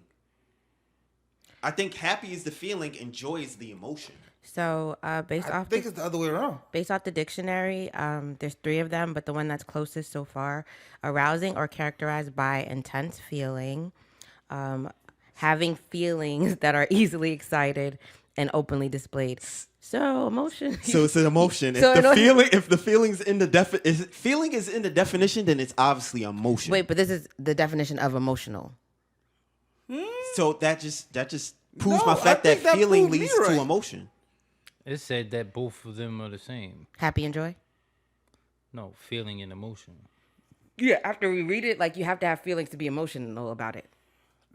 One is definitely cause and effect. I'm not saying that it's not. Yeah, but can you have one without the other? And I feel like it's the There's we're no trying way to. you can possibly Okay. have. One without the other, for sure. I agree with that. It's one, But that doesn't mean it's that they're the one and same. I don't agree with that because But- you could be driving and you could be joyful and be like, and then somebody cuts you off. That person didn't take away your joy, but he pissed you off. But that doesn't say that feelings and emotion aren't the same. So in this situation, we're trying to find out if joy and happy is the same or emotional and feeling. I was trying to are the same. figure out is joy is Okay, a happy, let me do that. Is joy a feeling or an emotion? I think it's a feeling. I think you feel joyful. It's a feeling of great pleasure and happiness. I don't think it's. Oh, okay. So you were right. I don't think it's an emotion, and that's why. And I do believe feelings and emotions go hand in hand. I do agree that you can't have one without the other. Facts. Yes, but it could be separate. But they can be separate. Yeah, I think Yes. they're two separate entities.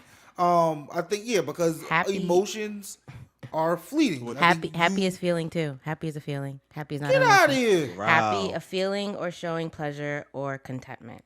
So what's an I emotion? think it's just loosely defined because it's the same exact shit. I don't really go on Webster's like dictionary. You can't. It's like that. definitions. So based off what y'all saying, you can have feelings and feel no emotion. Like you can't even say the word. No, I don't think emotion. that. How could you have feelings? How can you even have feelings? Wait, are you going back And- to? Are you changing what you said from the beginning? No, I'm No, saying yeah, it's the same same thing. So I'm saying, how can you have feelings With no emotion? with no I don't emotions? think you can. Yeah, I don't think you can either. How can you have emotions without any feelings? I don't think I don't you think you can. can I think either. it's the situation because let's take Greg for example, right? Someone says something rude. He said, "Oh, that's rude." Is his emotions affected by it? It is. I have to have an emotional response to even have a response. But are you sad Right. because someone? You don't necessarily It have to doesn't- be it doesn't so necess- it bummed doesn't out. necessarily have to Can be you still sad. be happy even though you felt like someone's being rude to you? Yes, you can. Oh, You might okay, be so deranged, that but yeah, feeling, you can. Wait, There are people in this world that get off on being criticized. yeah.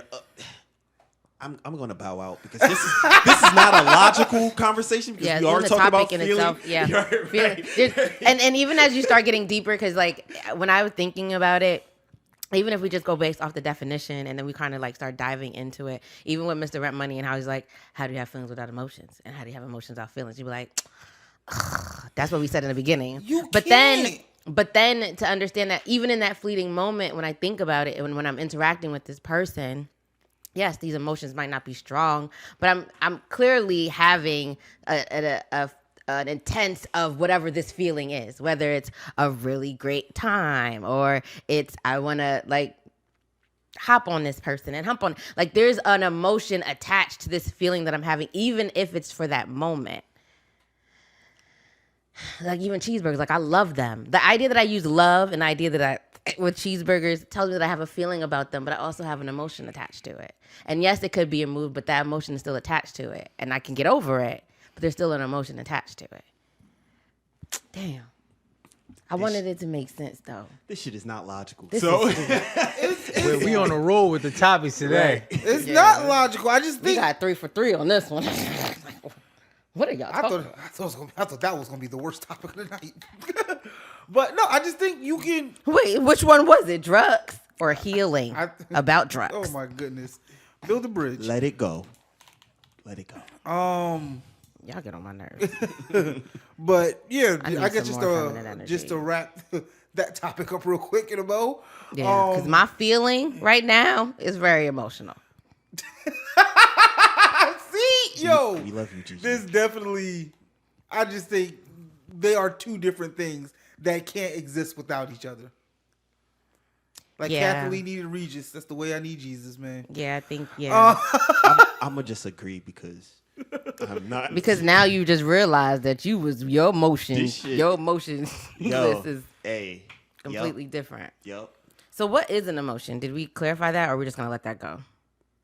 Let's look at so- the Okay. definitions. Are you ready? Because The I have thing it. about before you read the definition, I don't really like Webster's dictionary definitions. One, because words evolve. Of course, but that's why not only do I provide a definition that our listeners can also fact check, because, and then I my also definition. and then I bring up the idea of what's our definition, because obviously I am right all the time. the way that we have perspectives or thoughts about things, just like Blaze, or like we then understand, I can understand you better. Because if we're basing it on certain definitions that may or may not apply to how we see things, they may not correlate. So I think that makes a lot of sense. Okay. And I like the idea that What does emo mean? e- Emo. What does emo mean? The root word. I think emo is that your appearance is influenced by your emotions. Mm-hmm. That's what being emo is. No, see, you talking about. I'm talking about like So you a style of rock music resembling I'm not punk. talking about all No, that. you're not. I'm talking about like you look at words, you look at the root word of. Yeah, I did that with something- emotion. Right. Emotion. See, like energy. now it's turned movement. into that. Like you looking at the guys with the makeup around their eyes and emo. That's emo type. I was Got it. thinking You were talking about breaking down the word in itself. that type of thing. So even if it Like wasn't, going back to the Latin roots of the okay, woods. okay. I got Right. you. I got you. Got I you. misunderstood. no, I got you. That's where I got emotion from. Like when you break it down, the E is energy, motion, movement, Okay. energy moving. That's why I think for me, that's why I believe emotions are fleeting. That's why I think happiness, sadness, anger, those are emotions to me. But a feeling, I think feelings aren't fleeting. Like when you are joyful, you are joyful. Like no one can take that. Nothing or no one, no external force can take that away. That will be something inside you that says, I don't want to be joyful anymore. That's the difference between feeling and emotion for me. I'm just gonna agree with you. The noun is there's two of them. Natural instinctive state of mind deriving from one's circumstances, mood, or relationships with others. What are you reading? Emotion? Yes. Okay. And the second one is I just want to say that when it says similar, like similar words, the first word is feeling. The first word is feeling, and then sentiment and sensation. And then the second one is instinctive or intuitive feeling as distinguished from reasoning or knowledge. Also, it can be. So emotion is intuitive. That's an emotion. Like that's. Oh, look at that thing today. See, but then and that really goes into like what we saying Similar about, words, instinct. like when we you were describing a factual way that emotions are used. That's really a thing. I was describing an entirely different way yes, emotion. based off your definition. And that's what I like about us is that if I take it from how we're speaking first and then go back to the definition where what you explain is exactly what an emotion is, or even with Blaze where There's the idea a definition for that one. Yeah, and we find out that emotion and feelings are one and the same. Intuition plays into emotion and feelings. Or And so, we find out that Greg was right. if you unfollow him, I'm not mad. I just want to tell you that, y'all. I'm not upset about it. But this was it. This is emotional. I feel emotionally drained That's deep. I feel fine. at this. No, I agree. So, conspiracies? No doubt. I am Mr. Rent Money, and these are my conspiracy theories. Do you honestly believe what you're saying right now? It's not true. Hey, what's up, guys? I'm Mr. Rent Money, and this is Just a Conversation with Greg, Mr. Rent Money, and Gigi. And today's conspiracy theory, I have for you something special, like always. Today, I want to speak about this alleged 300-year-old mummified mermaid-like thing that was found. Mummy-like mermaid thing? Yeah. Okay. I would say it was like I mean, you could explain it. very small. Like I'd say the size of my arm. When you say very small, you have a long arm. So Even you want to, because if we compare our arms, your arms are significantly longer than mine. You want to okay, what how It's still not a long distance. yeah, it's not that very That is far. not the point of even what he's getting at. That's what I was saying. No, this no matter if you're saying my arm, if I'm 6'1". If you say my arm, it's still not very, not that big, but it's been. I mean, okay, I'm gonna look it up. So the fact I still have it up from the New York Post. Just so that we're all clear, we're talking about a mummified mermaid. Mermaid. Do you guys believe in mermaids? No. I'm not talking about what I believe. I cannot confirm or deny that the existence of mermaids inside. This is what I'm saying. At bare minimum, let's just think about on land. We have something that looks like you said that you believe to actually stem from, or be the originators of the human race, right? Like the missing link? No, I thought one episode you said that monkeys is where we were. Like we were all monkeys. Yep. I Okay. believe in evolution. So if you believe that there's that the case on land, then why not in the water?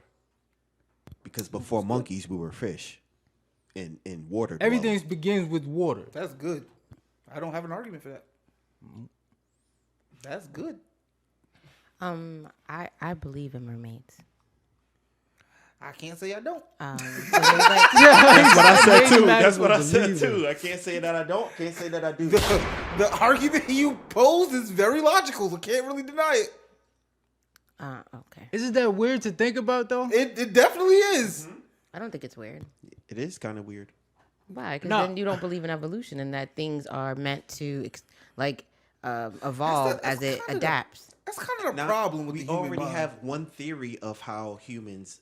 What's the name? Now you're introducing a whole nother theory. Right. that But You're okay. essentially saying that half the human population came from monkeys, half the human population really originated from fish. Oh, we get some good. But just to play devil's advocate, why can't that be possible? But that's what makes it weird. Why is it weird? because you can't confirm or deny that. Oh. And That's what that makes it a conspiracy. the Yeah. feeling of uncertainty is what makes it weird. But Based to be off- honest Okay, with you, based off what we've been told, yeah. But it defies it. I didn't see that. But to be honest with you, it's not really a conspiracy because it's logical. Well, that's really what I try to do. You did it today. For the It's conspiracy logic. theory. It's definitely logical. I just think that's the problem with people like me, and I'm gonna say people like me. Right. We don't apply. We don't think that we can apply one logical theory to another. Like him saying, if I believe in evolution, I'm good.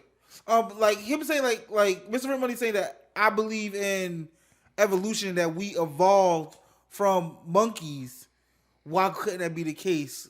Even if we're talking about fish evolving into mermaids or whatever they are down there. But even just thinking about the fish could have came into the monkey, then the monkey came into us. Pause! Whoa! Super pause. That was bad. But you got what I'm trying to say. understand what you're saying. So it's just like you can't. I know for me, it's definitely hard to apply logic to other.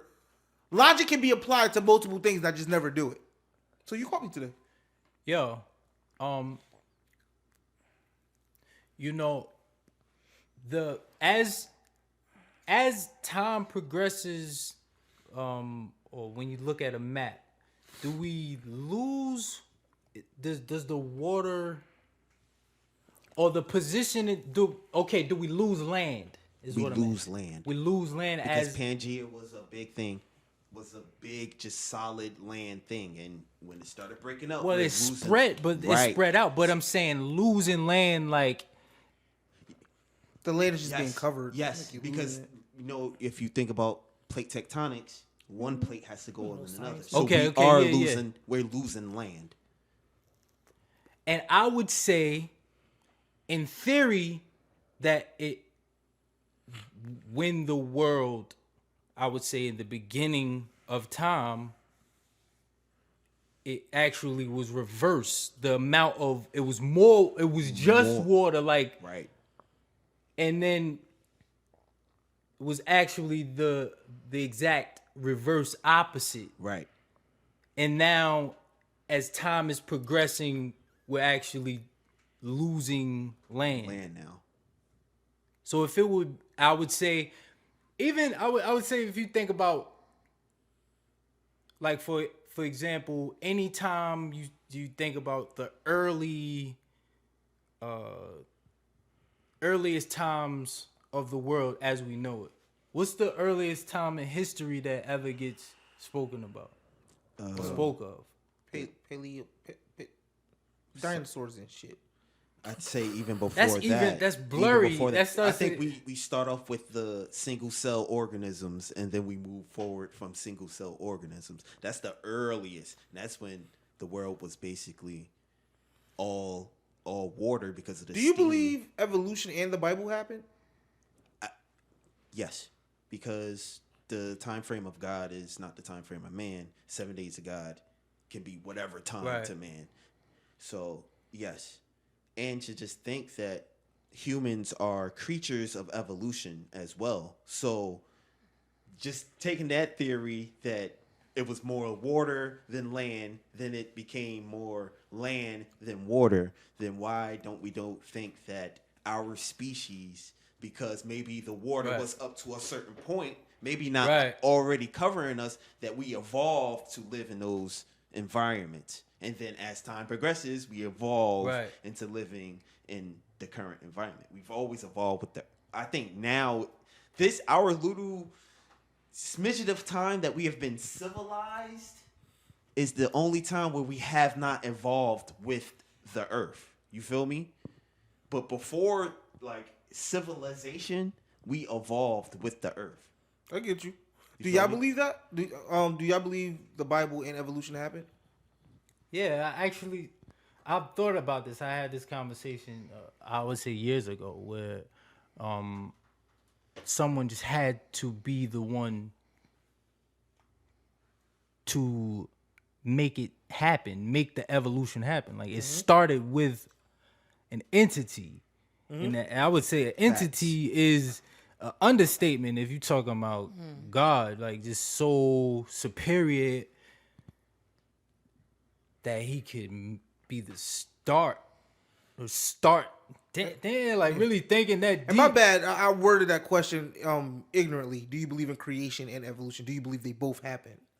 Yes, because I also agree with Blaze is that like creation happened, then man happened, and then we had to also understand it and be able to explain it to us where it made sense. Yeah. And so for us to have something written so generations are able to read it for it to comprehend, and maybe it didn't even play out that way, but it was depicted in a way where we're now able to envision it. Because if we think about faith, it's something that we didn't see. We have to believe it. So if we have to believe it, you're supposed to be able to set the scene. The Bible has stories, so we're able to play into, know these characters that we know, like we know where they've lived, we know the journeys that they're on to better understand this evolution. So I think they're definitely Right. they definitely correlate with each other. And the Bible is, you gotta understand, the Bible was written by man, which is a limited scope. You feel me? Within itself, we have a limited understanding, and it's still some things we don't understand about our own earth. Or even the idea that everything in the Bible as of today is not everything that it was in the Bible from the beginning. They literally have removed things from the Bible as we started reading it and being able to understand it more. Because remember, before that, the Bible was read to us. We weren't able to even touch the Bible, look at the Bible, know what the Bible. We had to believe that these priests or these people of faith were telling us what was in the Bible. And now that we are able to have the Bible, there's a lot of things, like there's a lot, if you even try to Google, there's lost pages of the Bible that are not in books. your everyday. Whole books. Yeah. Books written by women. Yes, a whole book of women that we don't even know that's in the A Bible. whole bunch of books written by women. Shout outs to Women's Month. Yes. Hey, can I share something about that? It's like something that I don't know if you guys are on the same page with me with this, but speaking from my perspective, which is all I can do, but something that people don't take in consideration is that at those times, people's experience with God, I don't believe to be as common as, an experience with God for many people in 2022, based off of our lifestyles, things that we consume when it comes to phones, not just phones, technology in general, like our mental states. Like when you do like an examination of how we feel on a daily basis, that whether it reads is this person's body sad and gloomy all the time, or are they happy? If you look at that, me looking at it from that perspective, it's like it could vary. So what I was picking up from what you was putting down was that the way people experienced God back then was different from how people may experience God now, because of how just the different mediums that you got to experience your religion. There's the Bible app. It's a fucking app for the Bible. You got the internet. You got people who can watch videos on YouTube and feel like that's how they're getting their connection with God. Where versus in the Bible, well, from the stories that we've read in the Bible, like the burning bush, like these are like experiences with God that we will probably never. I mean, I say never, but like the experiences are just different. I just think that's always going to happen. I think your experience, how you experience God, is different. How I experience God, how Gigi experienced God, how Blaze experienced God. So I think that's just I just think that's that's a natural thing. I know God is the same, but I think just how everybody interacts with God and and go about their faith is different. See, but this goes about. I'm glad this goes back to that conversation we had earlier about the pineal gland. Pineal gland. I'm saying pineal gland. I got you. 'Cause- Is a known fact that most of the things that we consume affect our pineal glands in a direct way. So just think about how we already know that we're only using a very small percentage of our brains, just in general. Yeah. So it's in theory that if our pineal glands were not as affected as they are, then that would Heighten your a more of a percentage of your brain being stimulated in sure. ways that aren't stimulated right now. and you think because we have too much, our brain is overly stimulated. Ooh, that's actually a good idea Right. because it doesn't. That makes sense because overstimulation doesn't sometimes distracts us from what we can actually tap into. But I think it also allows us to know that there is something to tap into. Before, with ignorance, you wouldn't even know that there was even a space. But now we're understanding that there much are ways information. that we can now process it. But because we have these distractions, it's hard to meditate or to have a moment of rest because there's so many loud noises. Yeah. But there are certain things that you need to tap into first in order to start opening these parts of our brains that we haven't done yet. So And to bring it back to the whole religion thing, and people experiencing God. Think about prayer. When people try to close their eyes and try to block out as much things so that they can focus on God. And it says, I don't close my eyes when I pray. I don't know why. I'd rather look around. I don't. I really, when I pray, my eyes are wide open and I'm talking like I'm just talking to a normal person. I've seen it in person. I do not close my eyes. I think that is weird. Let me not say it's weird. I get why people do it. Just not for Greg. No. Me and God just be like, hey, yo. Different relationships. Everybody have their relationships with God is different. But yeah. We good? I think so. That was a really good conspiracy theory. I do believe in mermaids. It's like, cause no, I'm not laughing at obviously I'm not laughing at the topic that I brought about. I'm just thinking about like, dang, I totally forgot how we started from. I forgot about the mermaid conspiracy theory. So when you said it, like mermaids, like, what? You talking about something totally different. Mermaids? What the fuck is that? You talking about mermaids? Under the sea, nigga? And I'm the one that brought it up. What you bringing up mermaids for? Come on, girl. I'm talking about the Bible. What you mean? All right. All right. We are, we're at the end of the show. New dialogue. New dialogue. So, new dialogue is a part of the show where we talk about many topics that we think are important, something that may be happening in the world that's not being enough attention brought to it. We just bring it up and have a little discussion about it. I would like to start new dialogue, and it's actually a real, small topic. So, last week, my boy Charles, happy birthday, Charles. It was his birthday. He had a party, and someone at his party asked me a question that I was stumped. Literally stumped. He said, one catalog has to go. Drake or Chris Brown? And I was genuinely stumped. So, and I still don't have an answer. I think I'm leaning toward we could get Drake out of here, but I don't know. Wow. So I'll put that out to y'all.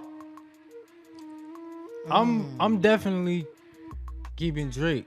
You keeping Drake? Really? I'm dropping Chris Brown. What? I think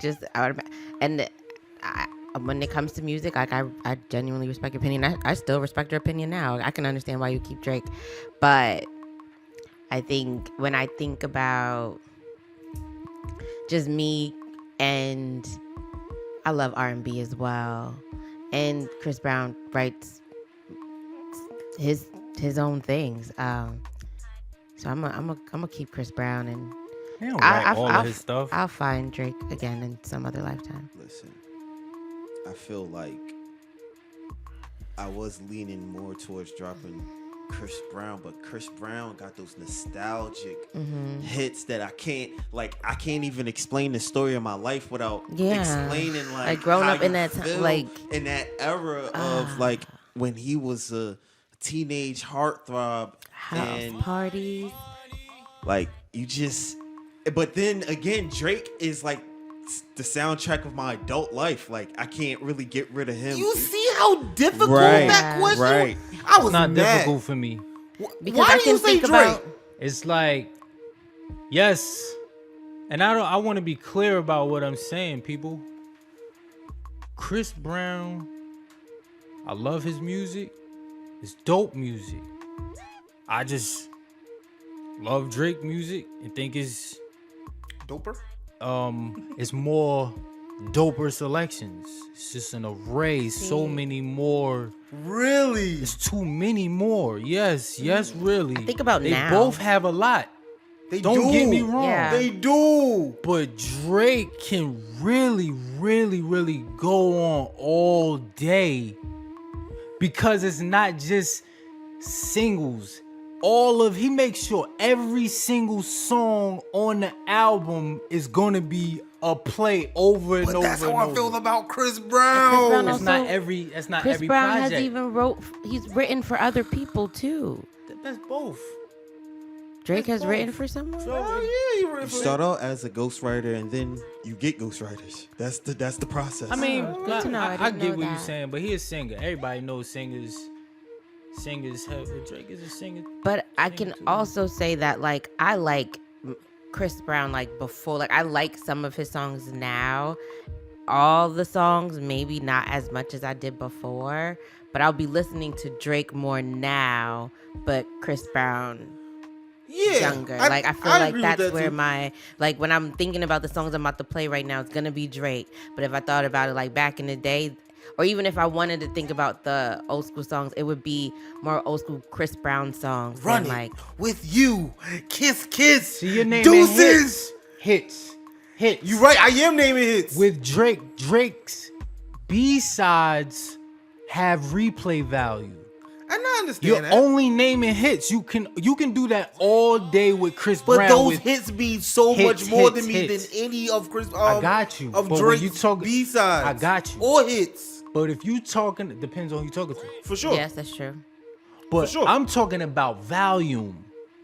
And if you're talking about volume and way more like so many albums where the whole album Can can I be tell you how played from bad the it got for beginning to me? It was like, I was like, okay, let's say you got to get rid of Drake and everything Drake has came with. So you get no weekend, you get no party, you get, Why are you doing that? and then same thing with Chris Brown. And I still chose Chris Brown. Yo, Chris Brown's like first 4 albums to me is a run. Wait, and then Let's don't listen give to you Chris try Brown on me, our I way home. deserve it. You don't get the party wrote that. Well, Can I be removed? Can I leave? Why are you leaving? Oh, because you don't want to take them out? No, I don't want to can't. either, but I'm not I'm gonna. sorry. I'd put rather not myself out exist for and that. just live with those Graffiti. memories of the song. I'm gonna yo, live. when you go, yo, Chris Brown got shit, bro. Yo, Yes. Yo, Oh my tell me, goodness, girl, have yo. you seen the memories? It was No, I about got 5 you. minutes ago. I would not Yeah. trade. If you have to, I cannot. I Drake's would give favorite up. line. Yo, would not. All that word is born. bullshit for the For all- birds. All that All of bullshit that. for the birds. You Nah. get beautiful people. Nah. Take your time. If I have to, You don't get to I fuck them wish back I to thought- sleep. I get you. But do you get that there's something in the liquor? But there's something about being able to have that feeling like with every single song on the album on all your albums. But so can you people's run experience, listen, and I'm not just saying this, we just really talking about the numbers, the streams. Yeah. Yo, the replay, whoever is on his team, that like his A&Rs that are really putting the track listing that's making it so it's so easier for people to consume the music in ways to keep people's attention. Yo, his team. I don't disagree with that. But can I ask you, would you say Chris Brown is pre-streaming era? For sure. Yeah. Right? Yeah. He stood the test of Let time. me see when his first album came out, and then we can actually like. He started with the CDs. He started Yes. moving units, right? Real live Yeah, sales. And for me, I wish for the really brainiac, smarty pants 2005. people When out it there. came out in 2005. Oh, that's definitely pre Oh my streaming God, era. that's 8th grade year for me. I can't. I want somebody to quantify, and this is gonna sound crazy because I know they've already done this, but going platinum in the early 2000s cannot mean the same of going platinum in 2022. It can't, cause you was moving units in the early 2000s. Like, it wasn't something as easy as having a streaming farm. You said it wasn't as easy? It killed. That's not easy. All I have to do. Have a streaming farm? It's not easy. It's easy in theory, but actually assembling the system to achieve it is another thing. It's a totally different thing. Then you talk about people's lifestyles, what they're doing, or what they're willing to do, or what they're not willing to do. It's more than just saying a streaming farm. That's difficult. No, I'm saying about the fact that they exist. I'm just saying like the fact that they exist. So to be I'm saying it's not out the realm of possibility that literally anyone can go platinum. If you have the money, the resources, you can pay for that streaming farm and get your album to be a platinum album. I'm not saying that's what people do, but I'm saying they have the capabilities to do it. Versus in 2000, you had to sell your music had to be good enough to sell. That's what I'm getting at. Or your music had to be good enough to sell. Or you just had a really good machine. Like, remember, like, what they charge for the CDs and how much they actually paid for the CDs are different. So what they could also do is just buy mad CDs and just give them out for free, and that's also counted as a sale. You're right. So there are ways that they were able to, like, even like now where they would, if you buy merch, you get a CD. That's a sale. For sure. That's a sale. So it's like there's still ways that they have gone around. Even the idea when they, I don't know if it's allegedly or something with Justin Bieber, where he was telling people to literally replay his music on YouTube. Like, while you're sleeping, keep it on replay and just let the song play so it builds up your streaming. No, of course that happens. So like there are ways that even back then where it was easier because you were able to manipulate something just by buying product. I did not think it was easier. Why not? In the If early I 2000s. know where the distributor is, I want 10,000 CD. I buy them straight from that's sales. Whatever how they want to account that. for it, that's sales. But that's not a million sales. But that's what I'm saying is that I can do it X amount of times at different venues for different purposes, and I can also play internet. Not saying that it's not. But it's still going to take you a long time to get to it's a million. I think it's harder now because streams, even in itself, are not even the amount of money that you get. So I can get 10,000 streams and still only get $10. I'm not talking about the money behind it. I'm not talking about I'm not talking about the money payout. At all. I'm talking about just the value as a consumer. Like, if someone went platinum in the early 2000s, to me that just meant that your music was good enough that people were buying it. In today's music, especially with all the different various streaming platforms, your song don't have to be great for you to go platinum. Yeah, because that was the only way that we were able to consume music back in the day, outside of listening to the radio. But that's why I think a platinum album or a platinum hit in the early 2000s to me just holds more weight than a platinum album and a platinum hit today. Okay. But Yeah.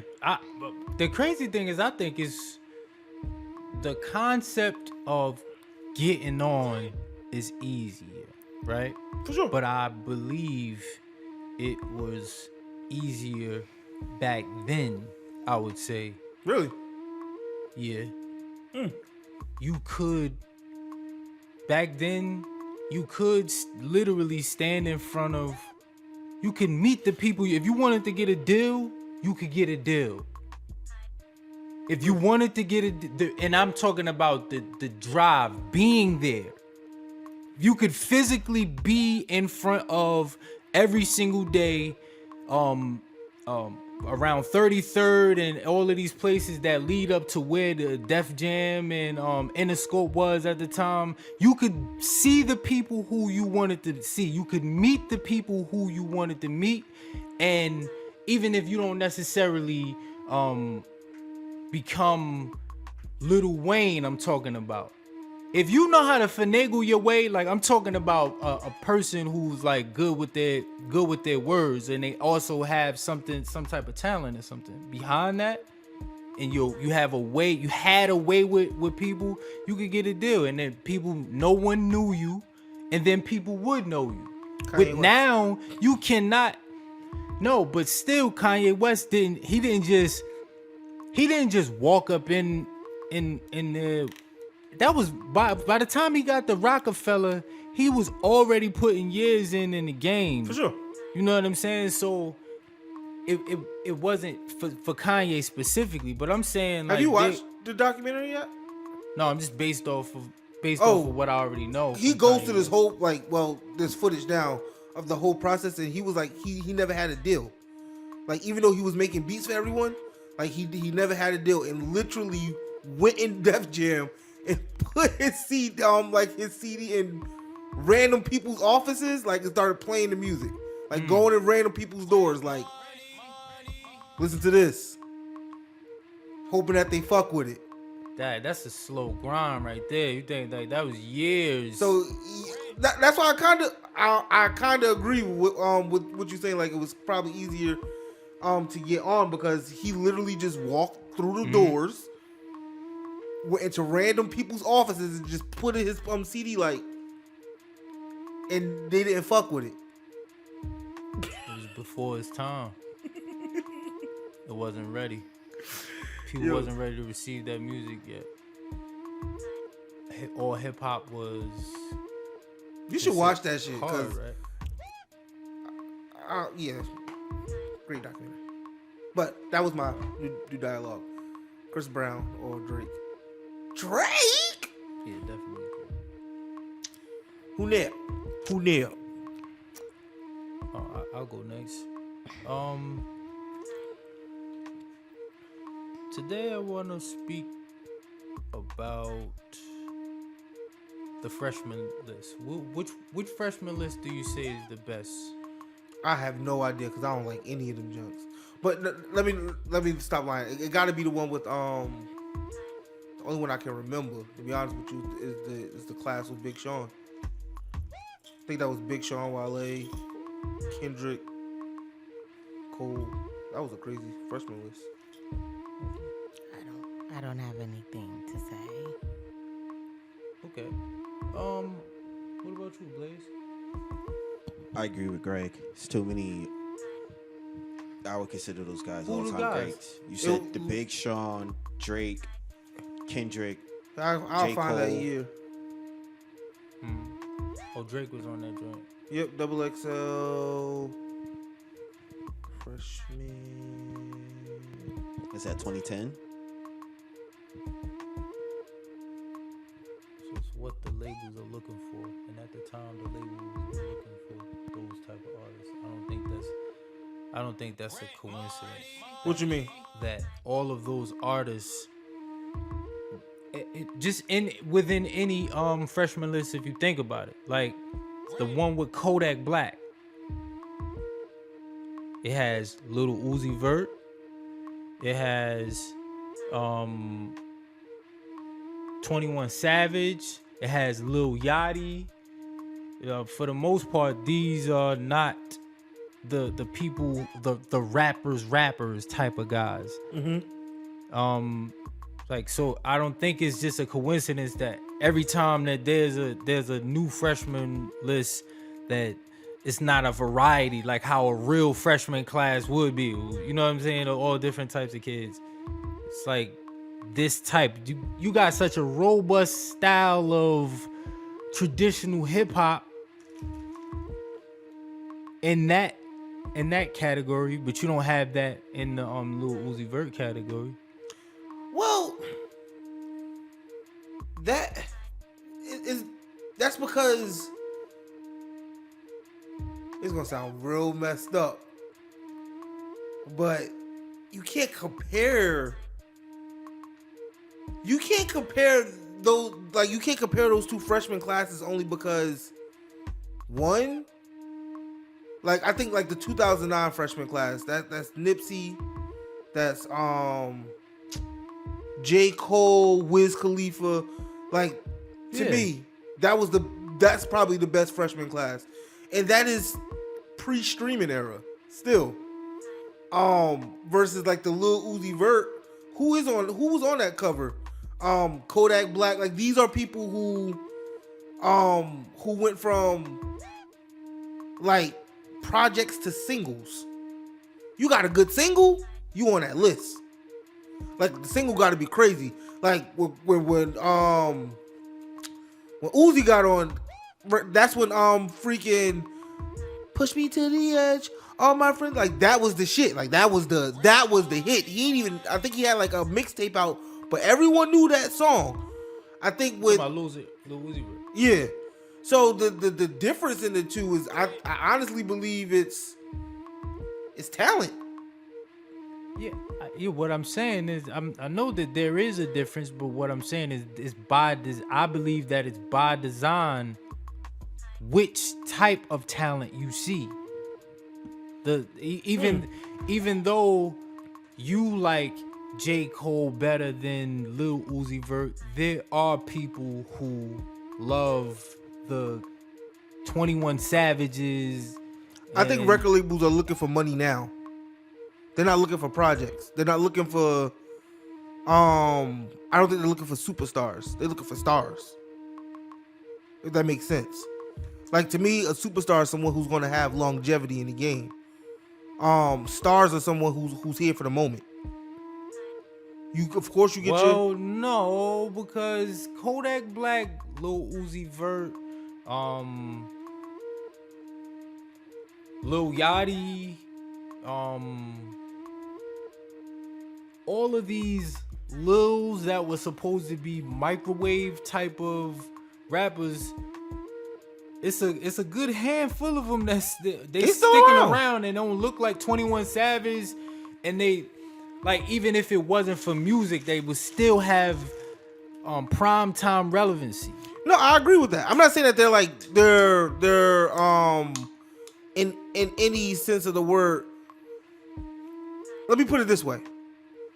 They're stars. Like, they're always gonna be big in their hometowns, and when their name is on festivals, they won't be the top name. They'll probably be somewhere in the body. Unlike that 2009 class, J. Cole is at the top.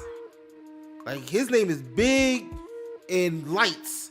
And that's what I mean by, like, yeah, these like you said, these microwave rappers or whatever. Kodak Black, I'm pretty sure, I ain't see it, but I know for a fact he got big. He's a one of the big acts. No. Nah, he's a secondary. Like, he's in the body. Like, if you ever look at you ever seen a festival, you ever seen a festival lineup? The text gets smaller. The text gets smaller. I'm not saying he's not at the he's not at the bottom. No. He's a star. He's probably on second, third line. Unlike like earlier freshman class where Wiz Khalifa at Wiz Khalifa's height, like, you saying he never no, Wiz Khalifa was a main attraction. Okay. Especially during the Black and Yellow phase. We even talked about that. Oh yeah. But these microwave rappers, I would honestly say except Lil Uzi Vert. That nigga is on a, I think he is on a whole nother level than 21, Kodak. All like he has a cult following. Kodak Black do too. I don't understand why. He makes really bad music. Yo, 21 Savage, 21 Savage do too. 21. I'm telling you, like it's not just and it's not just in Atlanta or where Louisiana. I think Kodak Black is from Louisiana. Somewhere around here.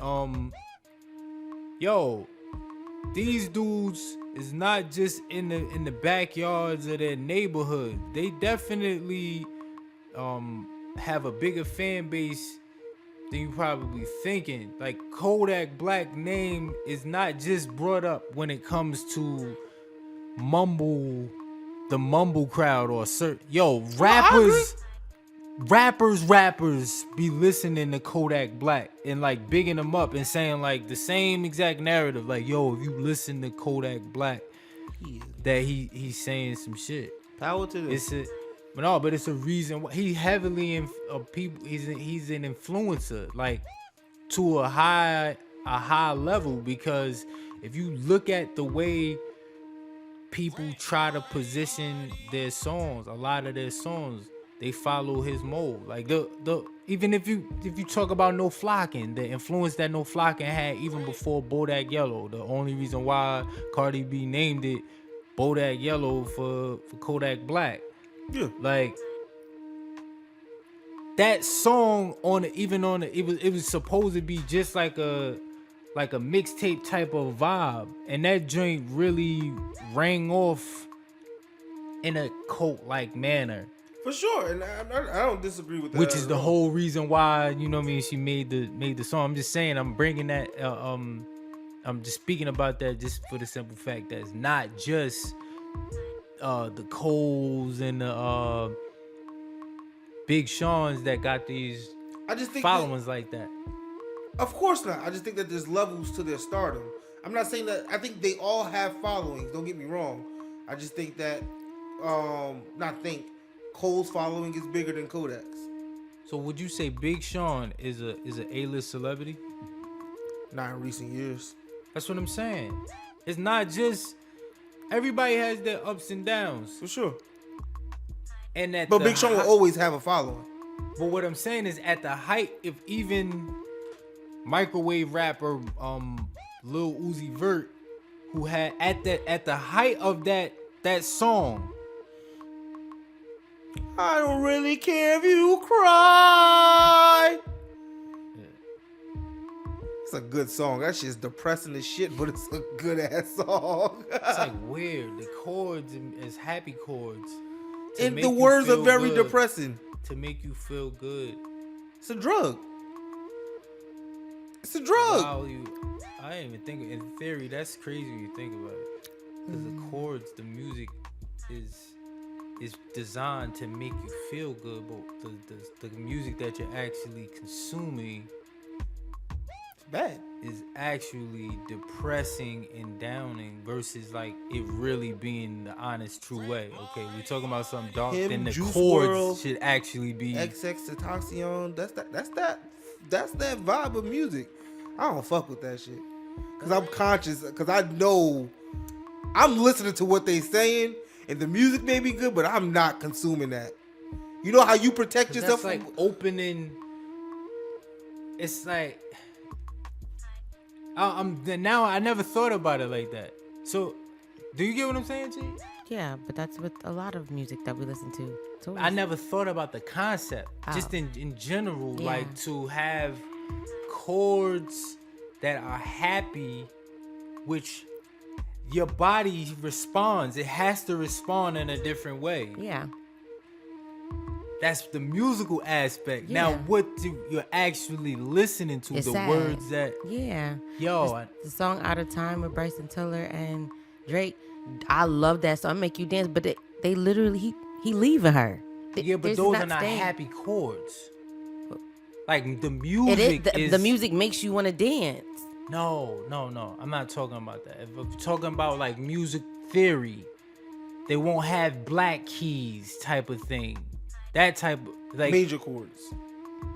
they wouldn't have major chords. Okay, whatever the arrangement musically is not like the when a doom dum dum dum. What was I don't really care if the brightness of the chords compared to what he is saying is so contrasting. Like just what you hearing musically versus the words, the lyrics in the song. I never thought about that until this conversation. I think it's probably because it's also because of the time frame. Like Billie Eilish does that too. Like I realize that there's some songs that you want to, and you realize like, oh, she's really sad. And she's taking it to a You're whole nother really level. sad. And Right, it's like Billie Eilish did that joint too. But that makes you want to. That's what I'm saying. Like gives you like this uplifting feeling. The fact But that it's you just can have like a rave with depressing music. She's talking about committing suicide. She said, so I stepped off the golden. she thought she could fly. And She thought she could fly, but nobody cared. it might have been a nightmare. I love that song. Then the beat just. To anyone who might care. You put me on. I ain't gonna even hold you. That's your. It's in my playlist. Yeah. That's my jam. What you do, dialogue? It was the Genius documentary that you were talking about. That's why I stopped talking about it. Oh, well. So, yeah. I didn't even know, but I just had a feeling, so I just said, let me just stop. Yeah. Yeah, so my new dialogue was a Genius documentary. I thought it was very well put together. It made me realize that I'm not doing enough to grind. And also the idea that there's a lot of people in that documentary where they saw greatness in Ye, or even the person behind the camera who decided to like just stop making money on their own and just taking care of, his family and follow Kanye and believe that this documentation of his life will turn out to be something. And he was right. Even up until this moment, because I'm even thinking about when Through the Wire came out, and I'm like, that was so many years ago, and we're looking at him create it, and that's even before he even released it. So this is a whole time span before we even heard Kanye on the waves, and it's just like, You watch the second part? no, not yet. Did you? No. I thought we talked about that. Didn't we? Yeah, so they didn't. I didn't see him create Through the Wire on the first part. Have What? you ever seen He Shaka didn't even get in an Khan's? accident yet. What?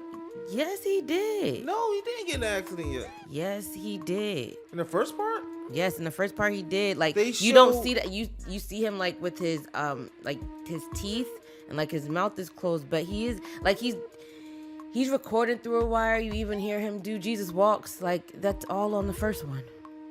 I thought it was just like a promo to the next one. No, Through the Like, 'cause it Wire. was Like at he was. the end. No, it wasn't at the end. Maybe I missed something. I don't remember that. Yeah, no, he's. I remember the retainer. He put it on the shit. He took his retainer out and put it on. Yeah, Through the Wire was already created, but he wanted Scarface to be He on recorded it Through the Wire. Jesus Walks, but he already recorded Through the Wire already when he had the retainer. Listen to the song, as a matter of fact. I know. Somebody from South. No, I know about the Yeah. song. That's my thing is that I didn't see that on the first part. I only I know they was getting to it on I thought they was getting to that on the second part because they showed like I thought it was like a preview to the next part, but maybe I was wrong. No, it's not a preview. Like That would make in sense there, though. No, because Jesus Walks is after No, Through the Wire. what I'm talking about, Oh. what I'm saying is it would make sense for it to happen where he was rapping it through the wire, literally. Yeah. Like, you know what I'm saying? So he had already recorded the song after the accident happened. Yeah, the accident for what? I don't remember the accident happening because in you the first don't part. you're waiting to see an He actual wouldn't have rapped collision. it through the wire, Greg. He wouldn't have wanted to find. We're arguing two different things. I know. I get. I know the concept of the song. I'm talking about as far as the documentary goes. He's seeing it in the documentary. He's like, where does it happen? I didn't see I didn't see them talk about the accident or the car crash that made him get his whole mouth redone. I thought that was coming in the second part. That's where the retainer comes from. For real? I thought the retainer I think he just had a retainer. He just had a retainer. People have retainers after they get their braces taken out. Yeah, he didn't have braces taken out. Well, he had surgery on his mouth, but now he had the retainers. Jesus walks is after. Let me just make sure. He had a retainer because of the. I think he had a retainer before the accident. I don't think so. And I know I ain't crazy. No, I ain't crazy. Let's see.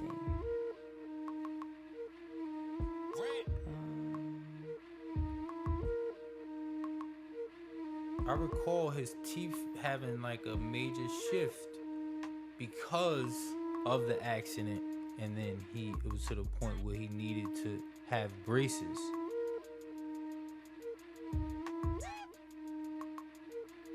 And then got to it. What year was the accident? I don't recall. 2002. Yeah. What year did Blueprint come out? 2001. This is before the accident. Sure. He had the retainer before the accident. Because the documentary is in the time he wasn't even signed to Rockefeller yet. He had the retainer. He wasn't even signed to Rockefeller. Why? Through the Wire was created before he even went on Rockefeller. I understand that. Okay. No, I understand that. But I'm strictly talking about from the events of the documentary. Yes. That retainer, because he had the retainer in Chicago. Yeah, before Rockefeller. He had it well So the accident happened in 2002, so he definitely did Through the Wire because his mouth is shut while he's recording. But when in the documentary, he's not in the car accident yet. When he first records Through the Wire, it's not his jaw isn't wired shut yet, but he re-records it. Was he in the accident before he moved to Newark?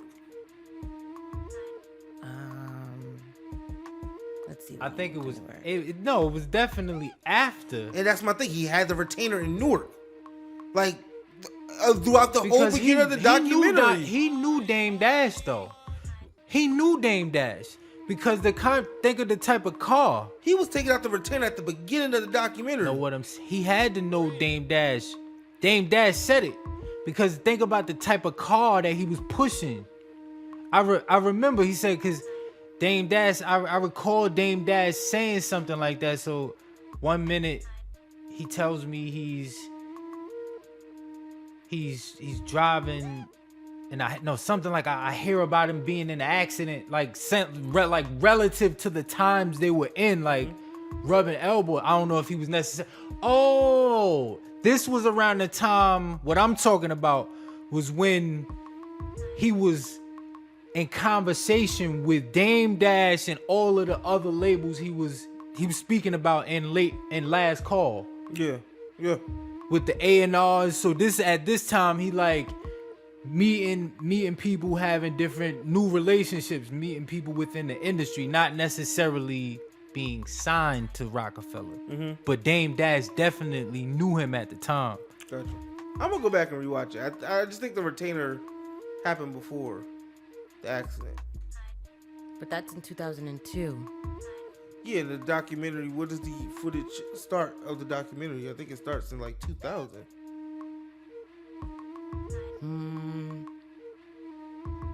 I don't know. I don't want to lie to you and tell you when it started, but I know that he's in 2002. I believe that he's already in Newark in 2002 when he's when he's doing Through the Wire. Mm-hmm.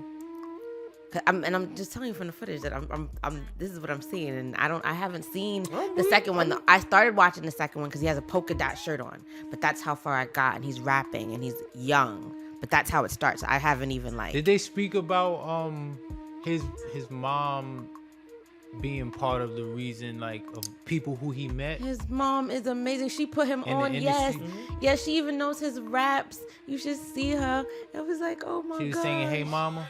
No, she was doing a rap that he did when he was in high school, which she brought up the title of. She's like, "What you gonna call your next one? College Dropout? Cause you ain't in high school no more." He said, "Nah, ma, I ain't gonna name the album that." And guess what he did? Called his album College Dropout. I thought that was dope too. It was a very inspirational documentary, and to know that there's like more, like an hour and a half more of just another episode, and probably another hour and a half and more. I'm gonna consume it slowly. I'm not gonna just take it all in, because just like Greg said, Greg didn't even remember certain things that happened, and I now want to like rewatch the first one. This is a series. Yeah, There's it like is. 4 of them, but they're not all released at the same time. Yeah, they get released at different dates, and they have the dates shown on Netflix. But yes, like just to watch his personality and to know that like Kanye is honestly the same person he was before. Like there's no change except like his the money that he makes, obviously, but his personality, same person. Well, when we say it's the same, even when you say it's magnified, even it's very different when you're dealing with the same exact thing, but magnified. Like the same exact person. Well, I meant like personality traits, like thinking that maybe because he made money, he was like this way, or the way that he carries himself is because of this. But he's, even when he had nothing, same person. But because not only is that person magnified, their actions are magnified as well. So the way I would react to something without money, if I have like wealth, if money is nothing to me, then maybe my reaction to things like sending a truck full of roses to my ex-wife or to her house, like that's not something I would be able to afford to do. But how obsessive I was, never changed, but how I respond with that obsession is not nearly as magnified, because now if I have money, when I do it, it's something totally different. So when we just say, like loosely say, this is the same. But I didn't mean in being able to buy.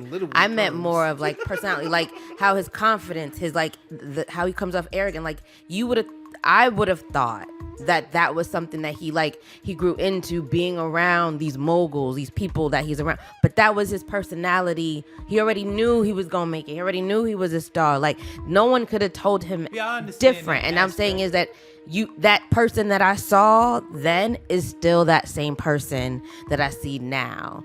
The only thing that I do see that is different is that he's alone. Like the inspiration and that motivation and that space and that energy that his mom felt, you felt that when you were watching it. Like this feeling to just be greater, to be better, like this belief that she had in him, like made you want to be better. And to also understand like he doesn't have that in his circle. Like there's who's around him that's able to provide him that much genuine support without wanting anything in return, and just really want the best for you now. Yeah, even that, the only thing new about this documentary would be seeing these things in detail. But that's all of that information. The fact like Miss Donda was very supportive. Yes. That's always been like evident from like actual documentation that has nothing to do with the documentary, or like Kanye West speaking about his mom in general, or Kanye West speaking about his mom and his music. Based off of what we see right now, is all of that information is evident. It's just showing the details exact, because I don't know if, I guess it was the same exact director who has the footage that's already out there to the public. They did that too. The same dude, I think so. Like who did? I guess that would be the person who got the footage for Through the Wire, when they like walking in the mall and all of that. Yeah, that's him. And Yeah. he got his hat backwards and stuff like. So that okay. So he has all the footage. Like from that time. So we get to see like conversations that happened, him just being at his mom's house, them having a conversation, them They sitting on a dancing or porch. something like that together. Is it with that? You know No, what they're I'm not dancing in this one. They're she's sitting down and he's sitting down and she's rapping his lyrics from high Okay. school, and then he's like repeating it to her. Then they Okay. all do like a shot. It's dope. It's really, really dope. I enjoyed it a lot. I did. It must be a whole lot more. Like even what they What they provided and what they actually have. Yeah, I'm pretty sure. Absolutely. It's like The way fact that they more. have to break it up and the editing was crazy. I'm Like, all of thinking that- about editing now. Some of them like that was crazy. all of that other stuff that they felt like, nah, we shouldn't put in. Yeah, you don't need to put it on there. Yeah, because You he know what I'm literally was saying? just recording. Just People would definitely want to consume it. Yeah. Just because it's Kanye West, but it doesn't. It does help that there's definitely a great storyline, as y'all saying. Like there's definitely a starting point, middle, obviously an ending. Well, not the ending. I'm saying like how a show is consumed. yeah, I'm really excited about seeing that joint. yeah. I think you would, because already knowing, but then just being able to visually see it, it hit different. So Yeah. yeah. Then my last dialogue is that Billie Eilish song, "All I Ever Wanted." That's my jam. I've been playing it on repeat. I like it a lot. It's sad, but it's really, really great. Yeah, that's it. Y'all ready? Okay. So with that being said, Greg, you want to let them know how they can find you and how they can find us? You can follow the pod on Twitter, Instagram at just a convo _ pod. I forget all the time. And you can follow me on Twitter at Gregisms with a Z. And Mr. Rent Money, you can let them know how they can find you. Google me, Mr. Rent Money.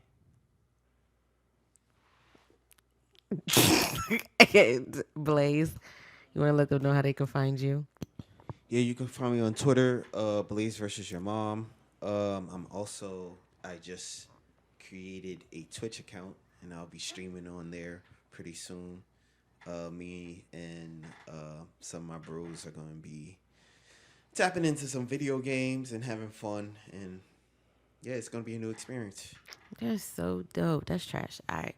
And so, how you can find me, my amazing individuals, is on Twitter at gcarly7, and that's GQARLY and the number 7. I look forward to following you as much as you following me. And with that being said, if no one told you today, if you forgot today, if you went over to your friend's house and they told you should go home today, I just want to let you know. Fuck them. No, just kidding. Just kidding. I want you to always be great. Rent money.